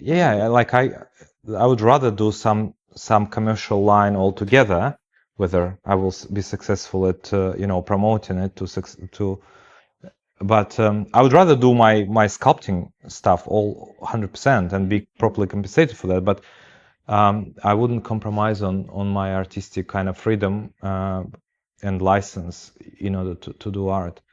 Otherwise, I just go into commercial. If I want to make money, I would rather go, into my IT career. It will give me incomparably more money, easier, and I have 20 years of, career experience with quite good career. But if I am to be an artist, I need to retain the freedom. That's my answer. I was thinking about this a lot. It still influences you because, like recently, like as you know, I've done this platypuses as a study for a bigger sculpture. Just I wanted to understand how they are built, and it turned out quite quirky, funny, whimsical kind of sculpture, and everyone sort of likes it because there is no darkness in it. It's true. It's not glory, but it's anti-bacon in a way. Yeah. And I just decided to make a mold and turn it into a sculpture from the study, and I sold recently one as of 2 days ago, literally. I delivered it yesterday. 2 weeks after you got them back from No, Less? less. No. Just a few days after I got them. Yeah. Yeah, I got them from the foundry. I think mid last week, and then delivered it to photographer, and then I brought it back from the photographer, and the next day I delivered one to the customer.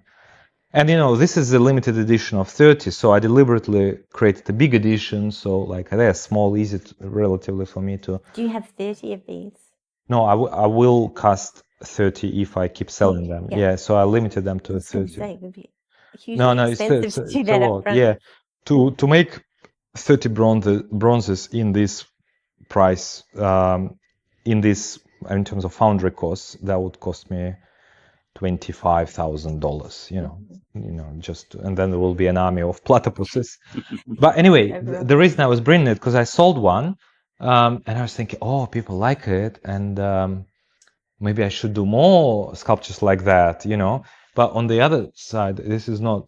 I mean, it was fun making it, but it's not my genuine art interest in terms of bigger, more serious art projects that I'd like to do. Turn out twee sort of native animal. Yeah, and maybe make it twice the size, and maybe make it like 4 times the size, and because it was a study for something that you really like, an element of something that you really do care about. Yeah, exactly. No, I mean it was meaningful, but you could do it Jeff Koons style with like a blow up balloon animal platypus. Yeah, exactly. But it was a meaningful study, you see, for me. But it turns out it's a standalone sculpture that you saw. So I have to stop this inner Maksim in my head, who does occasionally whisper something. Oh, people like this. You should explore this territory more and maybe make a few more sculptures.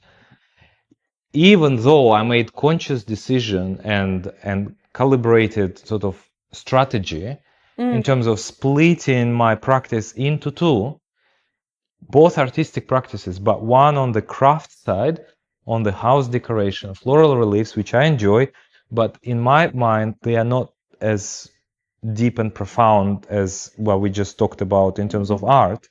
They help make places beautiful. They can decorate a house, immortalize flowers from somebody's wedding or memorial, but it's not like exploration of a deeper meaning to the life.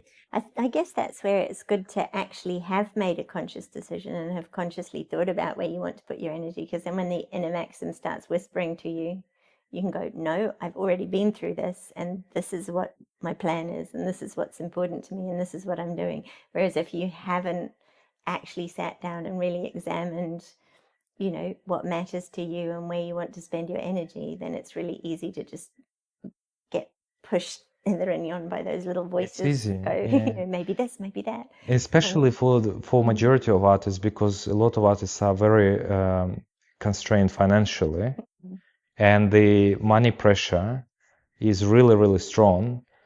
And dare I say, maybe that's not going to be liked by many of you watching, but the certain spiritual maturity comes to some people to realize that money is not a thing on itself that should be aimed at. And if you have enough to live, really normal life, may not be able to afford a yacht or a mansion, but if you have a house and maybe you have a partner who is working, and maybe you have to save for a few years in order to buy a new car, that's okay. It's okay to drive an old 20-year-old Volkswagen, but have artistic freedom and not stress too much about, being wealthier. Yeah. And I think that as long as you can survive, because not everyone. No.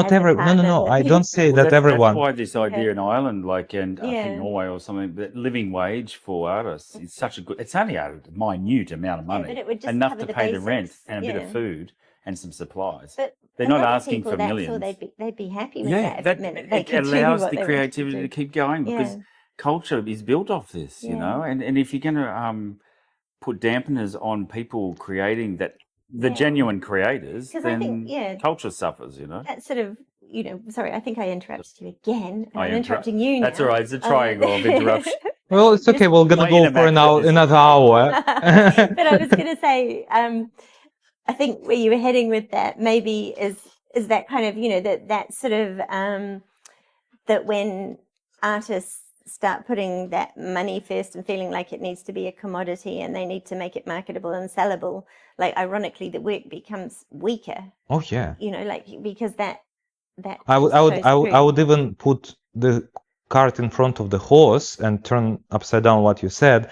I think they don't let themselves to develop deeper work. It's not even it gets worse. But they never They get they there. never get Yeah, good. so they'd never have the chance to experiment and see where it could have gone. Yeah. Yeah, which is really sad. Yeah, and I wish we could all have $1 million in our bank accounts and Trust not funds to would be worry. Yeah. But in a way, I know, like, and we know, like, there is this kind of, a lot of us and myself included, occasionally feel envy. Oh, I can't afford this. I'm feeling envious. Somebody bought $4.5 million house up the cliff overlooking the ocean.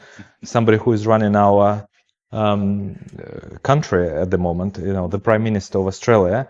In a way, would I want it? I wouldn't mind. I wouldn't mind But his house, but I wouldn't want the job of running the country. oh no, for sure, for sure. But he did make money for that house, at least by running the country.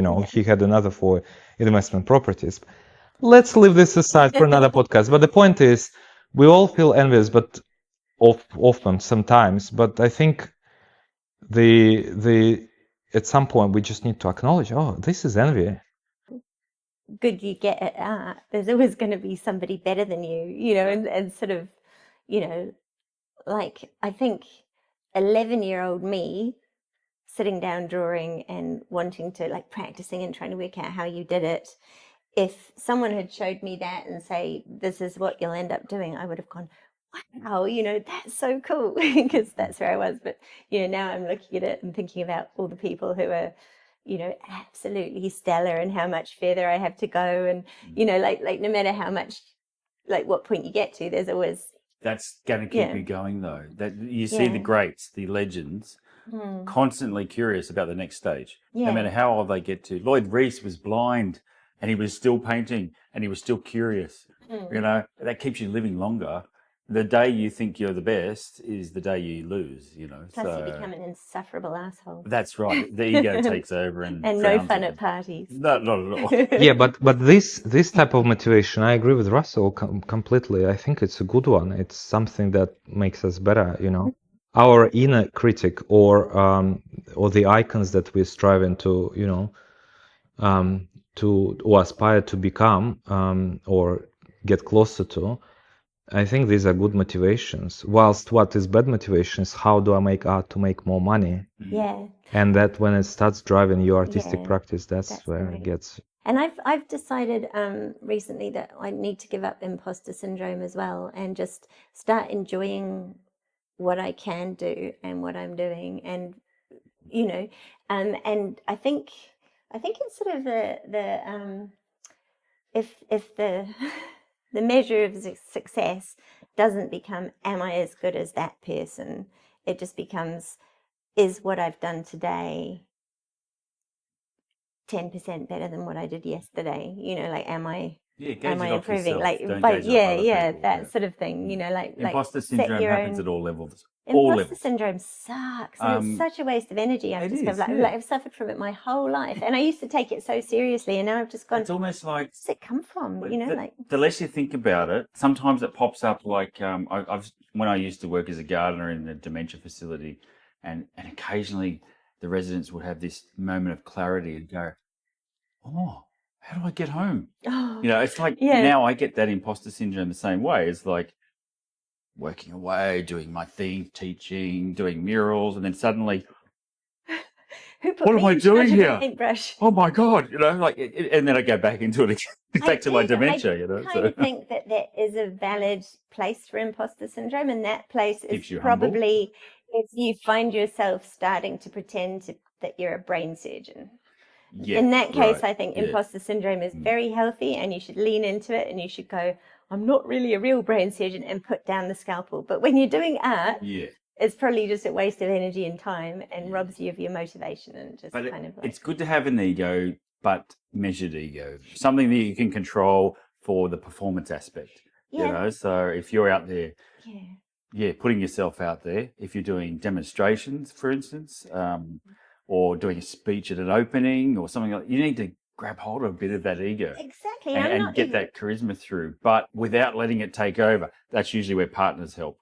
Partners keep you grounded. Slap you down. Yeah. But no, anyway, I'm not even thinking of it in an ego sense particularly, but just more in terms of just being able to relax into what you're doing and owning it, like actually inhabiting it. Yeah. You know, not in a kind of a, haha, I'm great, look at me, how It's accomplished I am, but more just a sort of a, like a quiet, strong kind of inhabiting of who you are and where you are and what you're doing.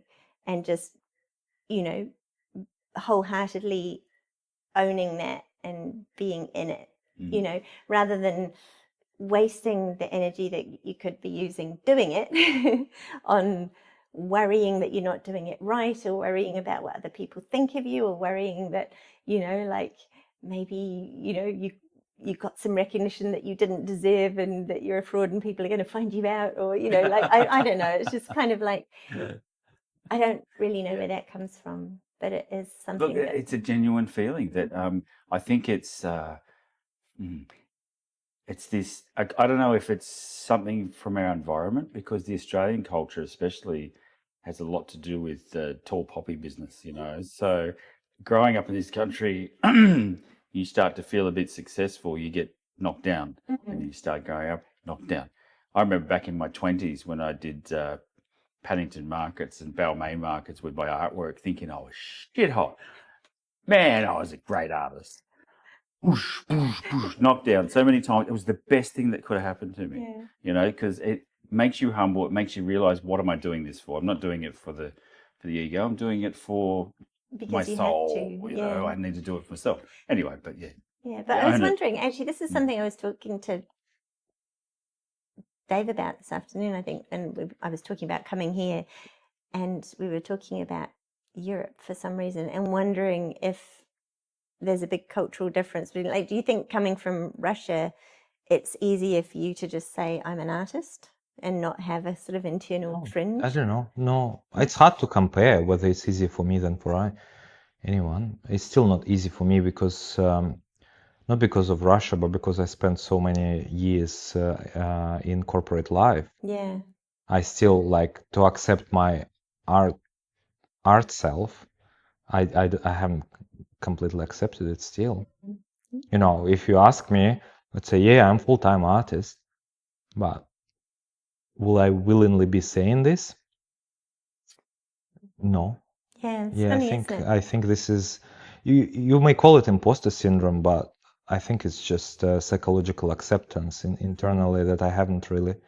It's easier for you because you have, I would expect, maybe I'm wrong, but think you're because right. you have been an artist all your life, right? This is your blood, your bread, everything.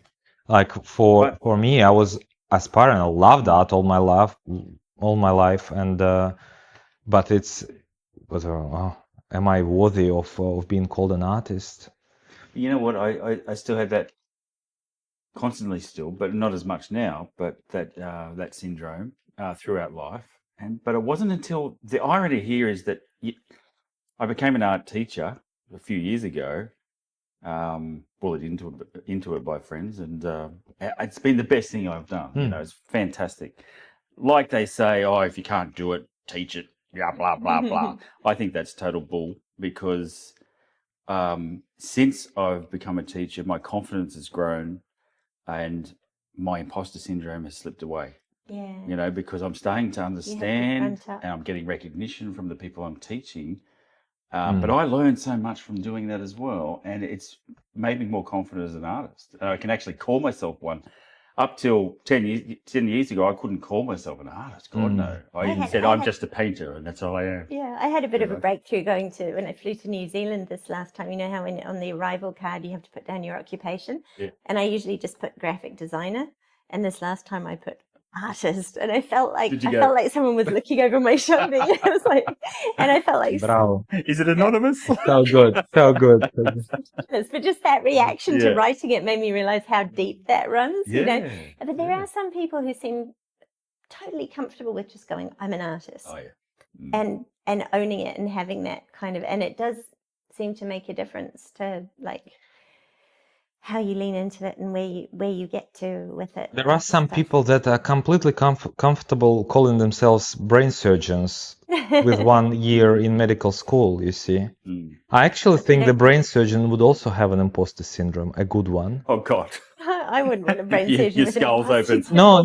What am I doing here? No, yes, but this healthy doubt in a way, you know what I mean? Like if you're completely self-reassured brain surgeon that got education 20 years ago and haven't read any articles or books or didn't get any practice, you can call, I'm a fucking brain surgeon, but in reality, like you are a Stone Age, like University student. university student, yeah. The rate Smoking that doobies technology Yeah, and yeah. Going to techniques parties. change. So I hope that brain surgeons do have a bit of an imposter syndrome as well. Yes, actually, That's a healthy thing. my parents were both doctors, and oh God, we realized. I was talking to my brother last time we got together, and we were reminiscing, and then we suddenly went, "Holy shit, was that normal?" You know how you think back at things in your childhood that you just accepted, and then you go, "That was weird." And it was that every time we went on a family holiday, on a car trip, we'd come across a major accident, like smoking wreckage, injuries. Mum and Dad would have to get out of the car, perform CPR, stabilize people. I've got memories of like being 11 and sitting on the road in the middle of the highway, handing Mum gauze so she could stem the bleeding of some guy who'd like done his artery on the inside of his thigh. And, and the reason I'm telling this story is because one of the family legends was the time that, we're driving along and we're all in the back. And I think it was just Mum that time, not Dad as well. But we come across an accident. And as Mum was pulling over, she went, "Oh no, now I have to go and pretend to be a doctor." And we went, "You are a doctor." But it was that, she was driving along wearing her mum hat, just picking us up from school, and then suddenly she's thrown into doctor mode.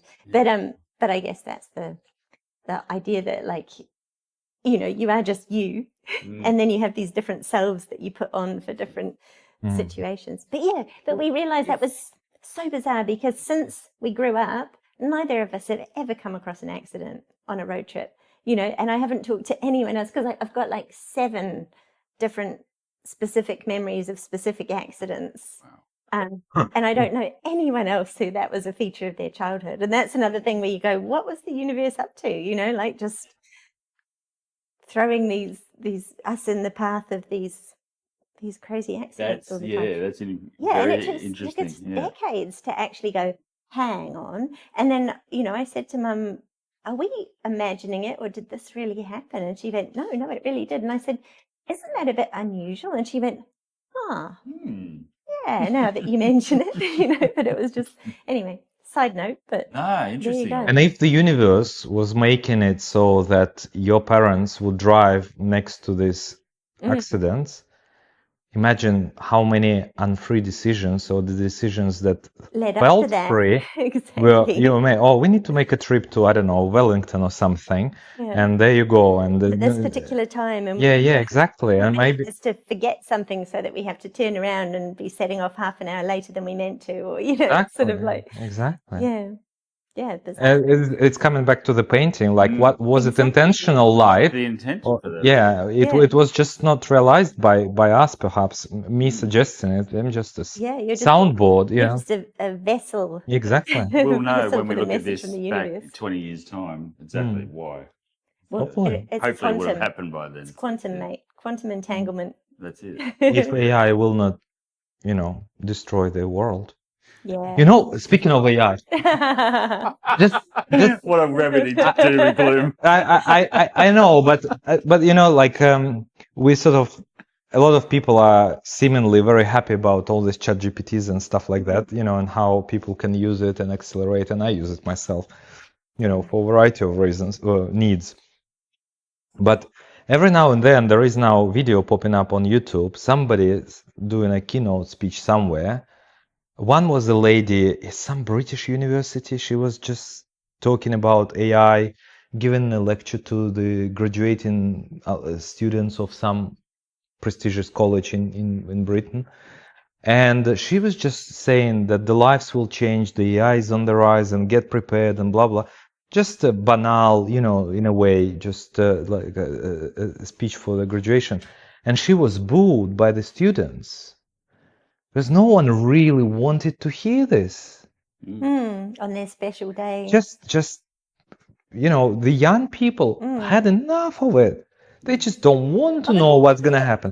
From every angle, though, like if we don't blow up the world, then AI is going to get us. If it's not that, it'll be a pandemic, and if it's not that, it'll be a Yeah, but if Global she was warming, talking about pandemics, I don't environmental think she would things. get the same response. Yeah, but and then there was another video, I think ex Microsoft ex CEO or something, or anyway, one of the big, I think it was Microsoft ex CEO was doing also talking about AI, and he was booed as well.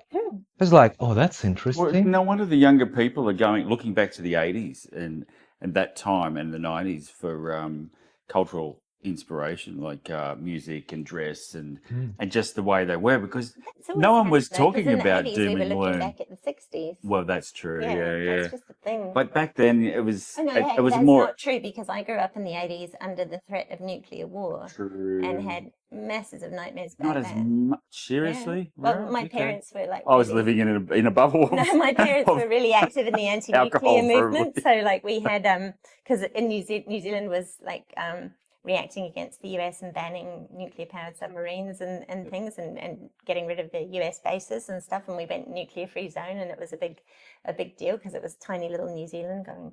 But Mum and Dad were part of the anti-nuclear movement, to the point where we used to get trailed by the FBI on family outings and got our photos snapped a few times and things. But yes, I've got formative memories of like when I was 13 and we'd have to go to anti-nuclear protests, and it would be us like marching along behind these, people dressed as skeletons on stilts, banging funeral drums and carrying placards of Hiroshima burn victims. It was a bit formative, so Like orcs to that was me. the 80s. Mhm. Yeah. Sounds like Gandalf came along and saved the day. yeah, it was a bit. Yeah, are we the baddies? but yeah, were they booing because they didn't want to hear about AI, or were they booing They because didn't she approve, was didn't want to saying, hear. They didn't want was to she hear. saying it was negative, or was she saying it was neutral? She was just saying matter of fact that the Right, world but is going to just change. They just about didn't want to something. hear. No, they They're just like, they had enough of AI. Yeah, So it they wasn't don't. that it was They, being painted I as think they negative, don't and they feel. I think they don't feel like it's that positive force that's going to transform it in a good way. While the speakers actually had energy about, oh, you have to embrace it. Like this is a good thing. And I think that's where the friction occurred, because the young people, they don't necessarily buy into that this is going to be a good thing. yeah. And I felt that's a good thing. That's a good thing. Well, I let's don't- hope the sci-fi writers are not right, like they usually are right. They usually are. And then you see all these dystopian films and books, and they eventually come true. Oh my God, have you read Feed? No. Oh, terrible with names. Who's the author? It'll come back to me. I know him really well.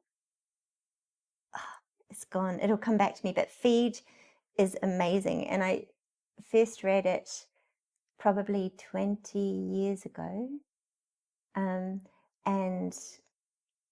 it's so prophetic, like just and it was just in the early days of the internet, I guess. So it's 25 years ago maybe, and in it, like all the characters, it sort of follows a group of teenagers, and when the book opens, they're going on a school trip to the moon, sort of thing. But they've each got a neural implant, which is their own private internet, which feeds content straight into their brain, and everyone's got their own streaming programs. And like the main character's little brother, who's 4 or 5, has got one and is just away in this world of cartoons and and it's so dystopian, but it's so good. An episode of Black Mirror. Yeah, very much like it, but predates everything. Predates, yeah. And yeah, it'd be interesting to reread it and see what else he got right. But The only sci-fi thing that didn't ring true was Back to the Future with the hoverboard and the. yeah, all the fun bits of the future. I love that. I love all. Although we've got segways now, and I think there are hoverboards. Oh, okay. Actually, yeah, but people have maybe personal not in hoverboards. 2021 when it was supposed to be. And I think it was. No, just wait a little bit, few weeks until all the UFO files are released by the America. They've Maybe already there will be released quite a few. hoverboards and stuff. Yeah. Oh, okay. Yeah, Well, that'll their be technology. interesting. Well, hopefully, painting and sculpture continues on. Well, I mean, Strong. isn't interesting. It's interesting to wonder whether, because it makes sense to think that things that are tangibly made by the human hand, that are actual physical artifacts, are gonna be more valuable. I'd say when so. all the sort Yeah. of commercial stuff can be churned out at the press I of a don't button. know. People I keep think saying that. I mean, logically it should be more valuable, but I actually think the demand for it is decreasing from a general public through the commodification of everything and mass production. Just these big, Chinese factories that produce these plastic toys and clothes that cost nothing and stuff. Well, there's Chinese factories that produce original artworks as well. Yeah, and that too, and that too. But just the aesthetic of the world has changed. Like, look, if you believe the economists, we are living in the time where the wealthiest in the last few thousand years. We can afford the most, supposedly. But if you look at the aesthetics of the houses being built, people with money, even people with a lot of money who buy like waterfront blocks of land, you think, okay, you spent $20 million buying a waterfront block, you knock down the old house, you build a new house for another $10 million. And it's a big. Surely you can make it beautiful. And they are ugly. But this Ugly, is Australia. Don't get me brutalist. started No, with it happens. Australian architecture. I think it happens. Pick a box, whack a couple of windows in it, she'll be right. Yeah, but I've seen that happen over at one of the beaches here. Yeah, exactly that. They bought the place for 10 million, knocked down the house, beautiful Art Deco house, and put up this monstrosity. It takes up every square inch of the block, right on the beach. looks An ugly. underground car park. It looks like a big, horrible, brutalist apartment block, but it's why? Where's the taste? Yeah. You think if you have that money, you can get someone that has some taste. Come on. No, I actually think even a lot of architects sort of forgot the beauty standards. They're just like bureaucrats, producing the same. Yeah. Because I when I was building the studio, I had interaction with one architect, proper architect. He came. I explained to him what I want. I want it to look like house, so it sort of feels cozy from the outside and high ceiling. I don't want I want pitched roof, so yeah, I explained everything. And then he, a few days later, brings me a design or sends me a design via email. Like one single roof, one, flat, boring, unbalanced windows. I explicitly said I don't want horizontal windows. 8 horizontal windows. And he put 2 horizontal windows. So I don't know, I felt like I'm clear communicator, I have 20 years of senior roles.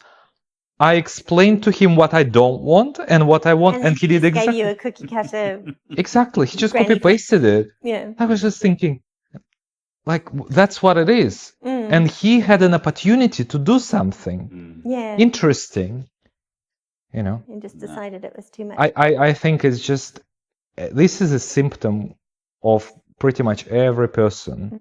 They think I would rather buy 20 plastic things from Timo or whatever, Australian made, same thing really these days, and just crowd my house, and then I will do 2 council cleanups a year and throw the previous year's stuff which broke and doesn't work and I didn't like it anyway. So depressing. And buy another round instead of, but it's true, isn't true. it? No wonder the young people are totally disengaged, because this is what's happening. We're thinking about this constantly. We didn't think about this when we were teenagers.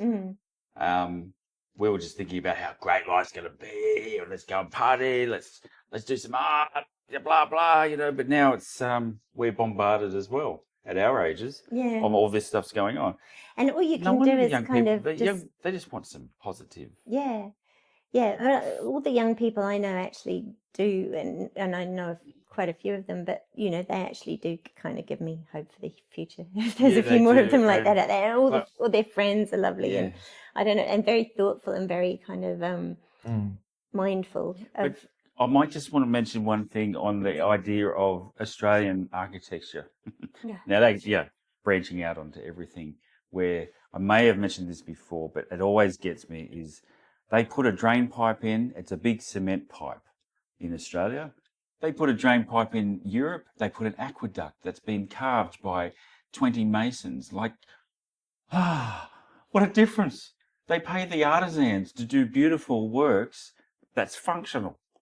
Yeah. So that was another idea I had. That's all I had to say. Was actually kind of doing, because I'm also interested in how to make art more egalitarian, or sort of like, but also the idea of, so that it's not just collectors and rich people who can afford it, but so like I was wondering if there's some way that you could do, because obviously you still want the rich people to pay you the millions for it, but is there some way that you could also Humble Soup, Andy Warhol, but Prince, I pop mean art. Prince obviously, but the originals, like, could you do a sort of a lottery, like a raffle? I mean, no, you can't because of legal things, but wouldn't that be cool if you could just say to everyone in the world, $3 a ticket, whoever gets the winning ticket gets this, like kind of, and you could still make $1 million from it. Yeah, wouldn't that be good? But I don't think legally you can do that. Well, if Or you're allowed to looked into it. crowdfund for anything these days, I think you there's could probably specific do that. legislation around crowdfunding and things, but maybe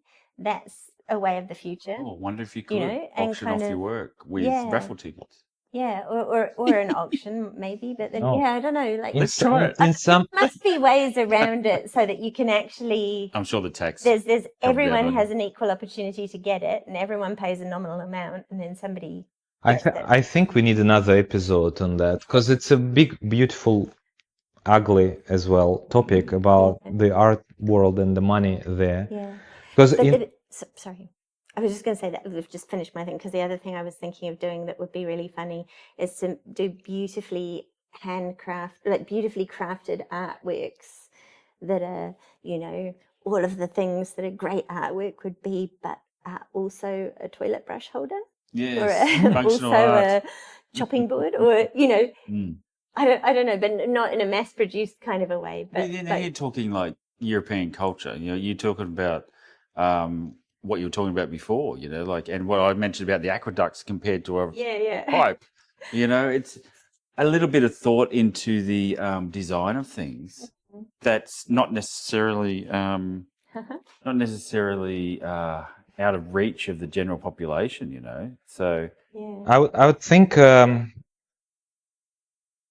I would generally speaking disagree with what you said about Europe these days. It go in the same drain pipe, not very handcrafted but mass-produced one. Oh, okay. As Australia, the thing in Europe, there is a little bit more gravity in Europe because it's so old and it's surrounded by so much art that it's much harder to sort of dispose of these ideals and make it completely thoughtless. But if you look at the suburban parts of the cities, not suburban even, but like on the outside, and you see all the new builds, the apartment blocks and stuff, they are as hideous as they are here. In fact, Australian apartment blocks are somewhat superior to European, both in terms of the sheer size of it. Like if you go in Europe and you find an apartment that you want to, it's 40, 50 square meters, one bedroom apartment, tiny. Australians have something sorted on that side. At least you will have reasonably good size apartment these days, so you're not gonna feel so. But no, sadly, like I don't know. I think the problem is that we forgot that we need to value the beauty, uniqueness, and authenticity.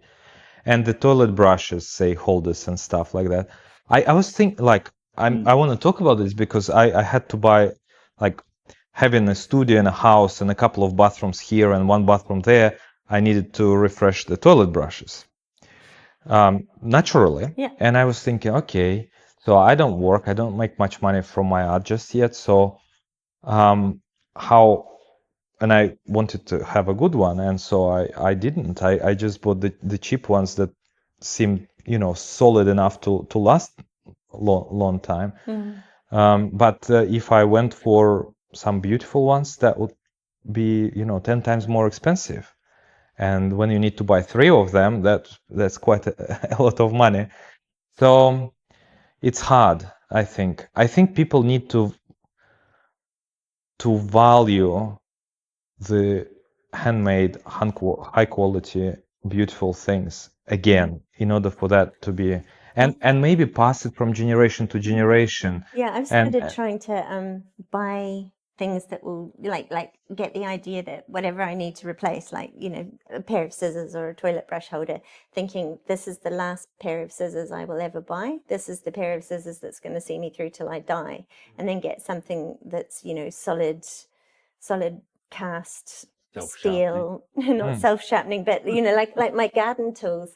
Like I the other day I'd had them all, like I was really careless with them, and a lot of them had been left out in the rain for days at a time, and all the wooden handles were all bleached and weathered and bits of rust on them and stuff. And the other day I just sat down and I just polished them all up. Like I sanded the handles back and I got all the rust off them, and I bought some camellia oil and a chamois cloth so that I could oil them, and I've got them all kind of beautiful, and I'm trying to do that sort of thing too, like actually, because I remember going to did you see the Supernatural Japan exhibition when it was on? I think it was on at the Gallery of New South Wales.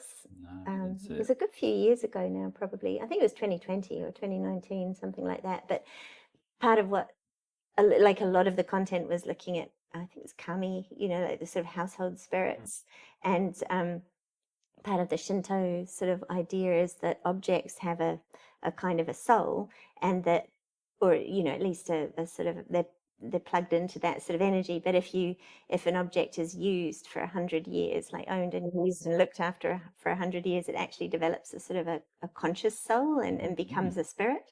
And you can sort of see that in antiques, that have been used and handled, and put that patina of being, so I'm trying to harness that, like not Up the conversation along the same line. I went with Jeff a week ago to Kim's shop. Oh yeah, she trades an antique relit in West Gosford. If anyone, Beautiful, great place to buy gifts for people. Yeah, excellent. And I fell in love with 2 silver-plated mugs, jugs. One is actually a milk thing for the tea, and another one just probably water jug. And they are in Art Deco style, and they were black, rusted, horrible, and they were not cheap, like $80 for a pair. But and there was the quality, there was heaviness, the solid steel, the solidness of the form, and the beauty, simple Art Deco form. I bought them. Good. And then I brought silver polish and I polished them, and they are now shiny, glorious, the most beautiful. I don't know what to do with them, but I'm gonna keep them. They just like a decoration, work so well. And that's the thing, you buy something that's plastic, it just ends up more and more shit, like necroding, eroding, crumbling, and the longer you use it, the worse it gets, until eventually it's unusable. And there's no satisfaction in that at all. And like, I'm busy falling apart fast enough myself. Like, we're all, entropy is getting us all, that every day we're a day older and crumbling a little bit more and things, like we've got enough of that around us. It's like having a solidity in the objects that you're surrounded with. And obviously not everything's not going to last forever, but those kind of materials like stone and wood and metal and and pottery and the things that just time just adds to them and burnishes them, and kind of and you feel like there is the whatever the object is, it's good enough to be used in some sort of ritual meaning. When you start using it, you sort of continuing the life and enriching the object, starts enriching the space. A friend of mine a few weeks ago brought me this as a gift, and these are little silver-plated, dessert forks from France, from like 1960s or something. Beautiful. And once they are cleaned, they are absolutely gorgeous. And I just love them so much. It's probably the best gift. Like, I would be happier with this than any iPhone. This ties into, I don't know if you've heard of the Marugal Art Prize. Well, I hadn't either, but then I saw it popped into somewhere on social media and I thought it looked really interesting, but it's the New South Wales Historical Trust manages a house down south. I can't remember the name of the town, but it's just outside of Kiama. Through. And it begins with B. But anyway, there's this old historic house there. No. But the house itself is called Marugal.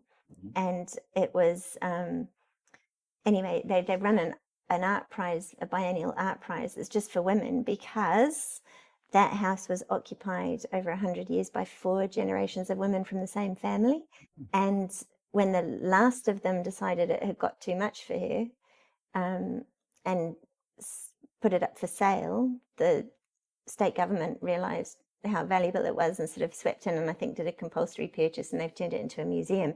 But because, the continuity of the family ownership, and they were very thrifty and very clever about repurposing everything and using what they had, and they basically hadn't thrown anything away. So all of their letters, all of their diaries, all of their photos, all of their cookbooks with their little hand annotations, and all of the games that they played with there was some lovely sheets of they'd played a sort of a parlor game, which was, what's your definition of an honest gentleman, and then everyone had their name there and then their definition, sort of 20 Wouldn't we questions. all want that? Absolutely. Wouldn't we want our Let's drink to that. But so everyone will put all our contents into Right. museums in the future. yeah, Cheers. but it was that kind And of our artworks. it was the longevity of it and the sort of, the stuff that they had that had lasted, and the whole thing's like a time capsule.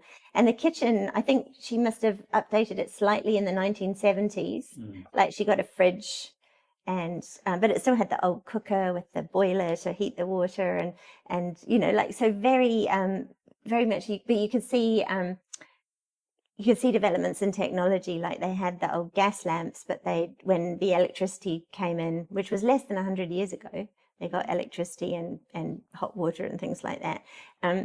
They'd rejigged the oil lamps to work on electricity, so they'd redone them with cords and light bulbs, but they're still using the same lamp bases and things. And anyway, they've opened it to artists every Thursday, I think for the whole of June, and then I think the closing date's sometime in July. So we went down there, and me and Zoe, and they do tours on Thursdays for artists if you're interested in entering this prize. But yeah, I really loved the idea of That's cool. Yeah, That's cool. it's really neat. Awesome. Let's wrap up. Final question. What is the unfinished line? Does anyone know? The unfinished line. We'll never know. No, I don't know. Okay. Thanks for listening to The Unfinished Line. If you enjoyed the conversation, share the podcast with a friend. You should leave a like and follow us. Yes. The podcast is available in Apple Podcasts, at Spotify, and on YouTube as well. Right. Yeah, we do all 3 things. Okay. And then soon it's going to be on the dark web as well. I'm pretty sure. Silk Road. Excellent. And if you want to hear more conversations about life of artists, art process, philosophy, make sure to subscribe so you don't miss the next episode. Until next time.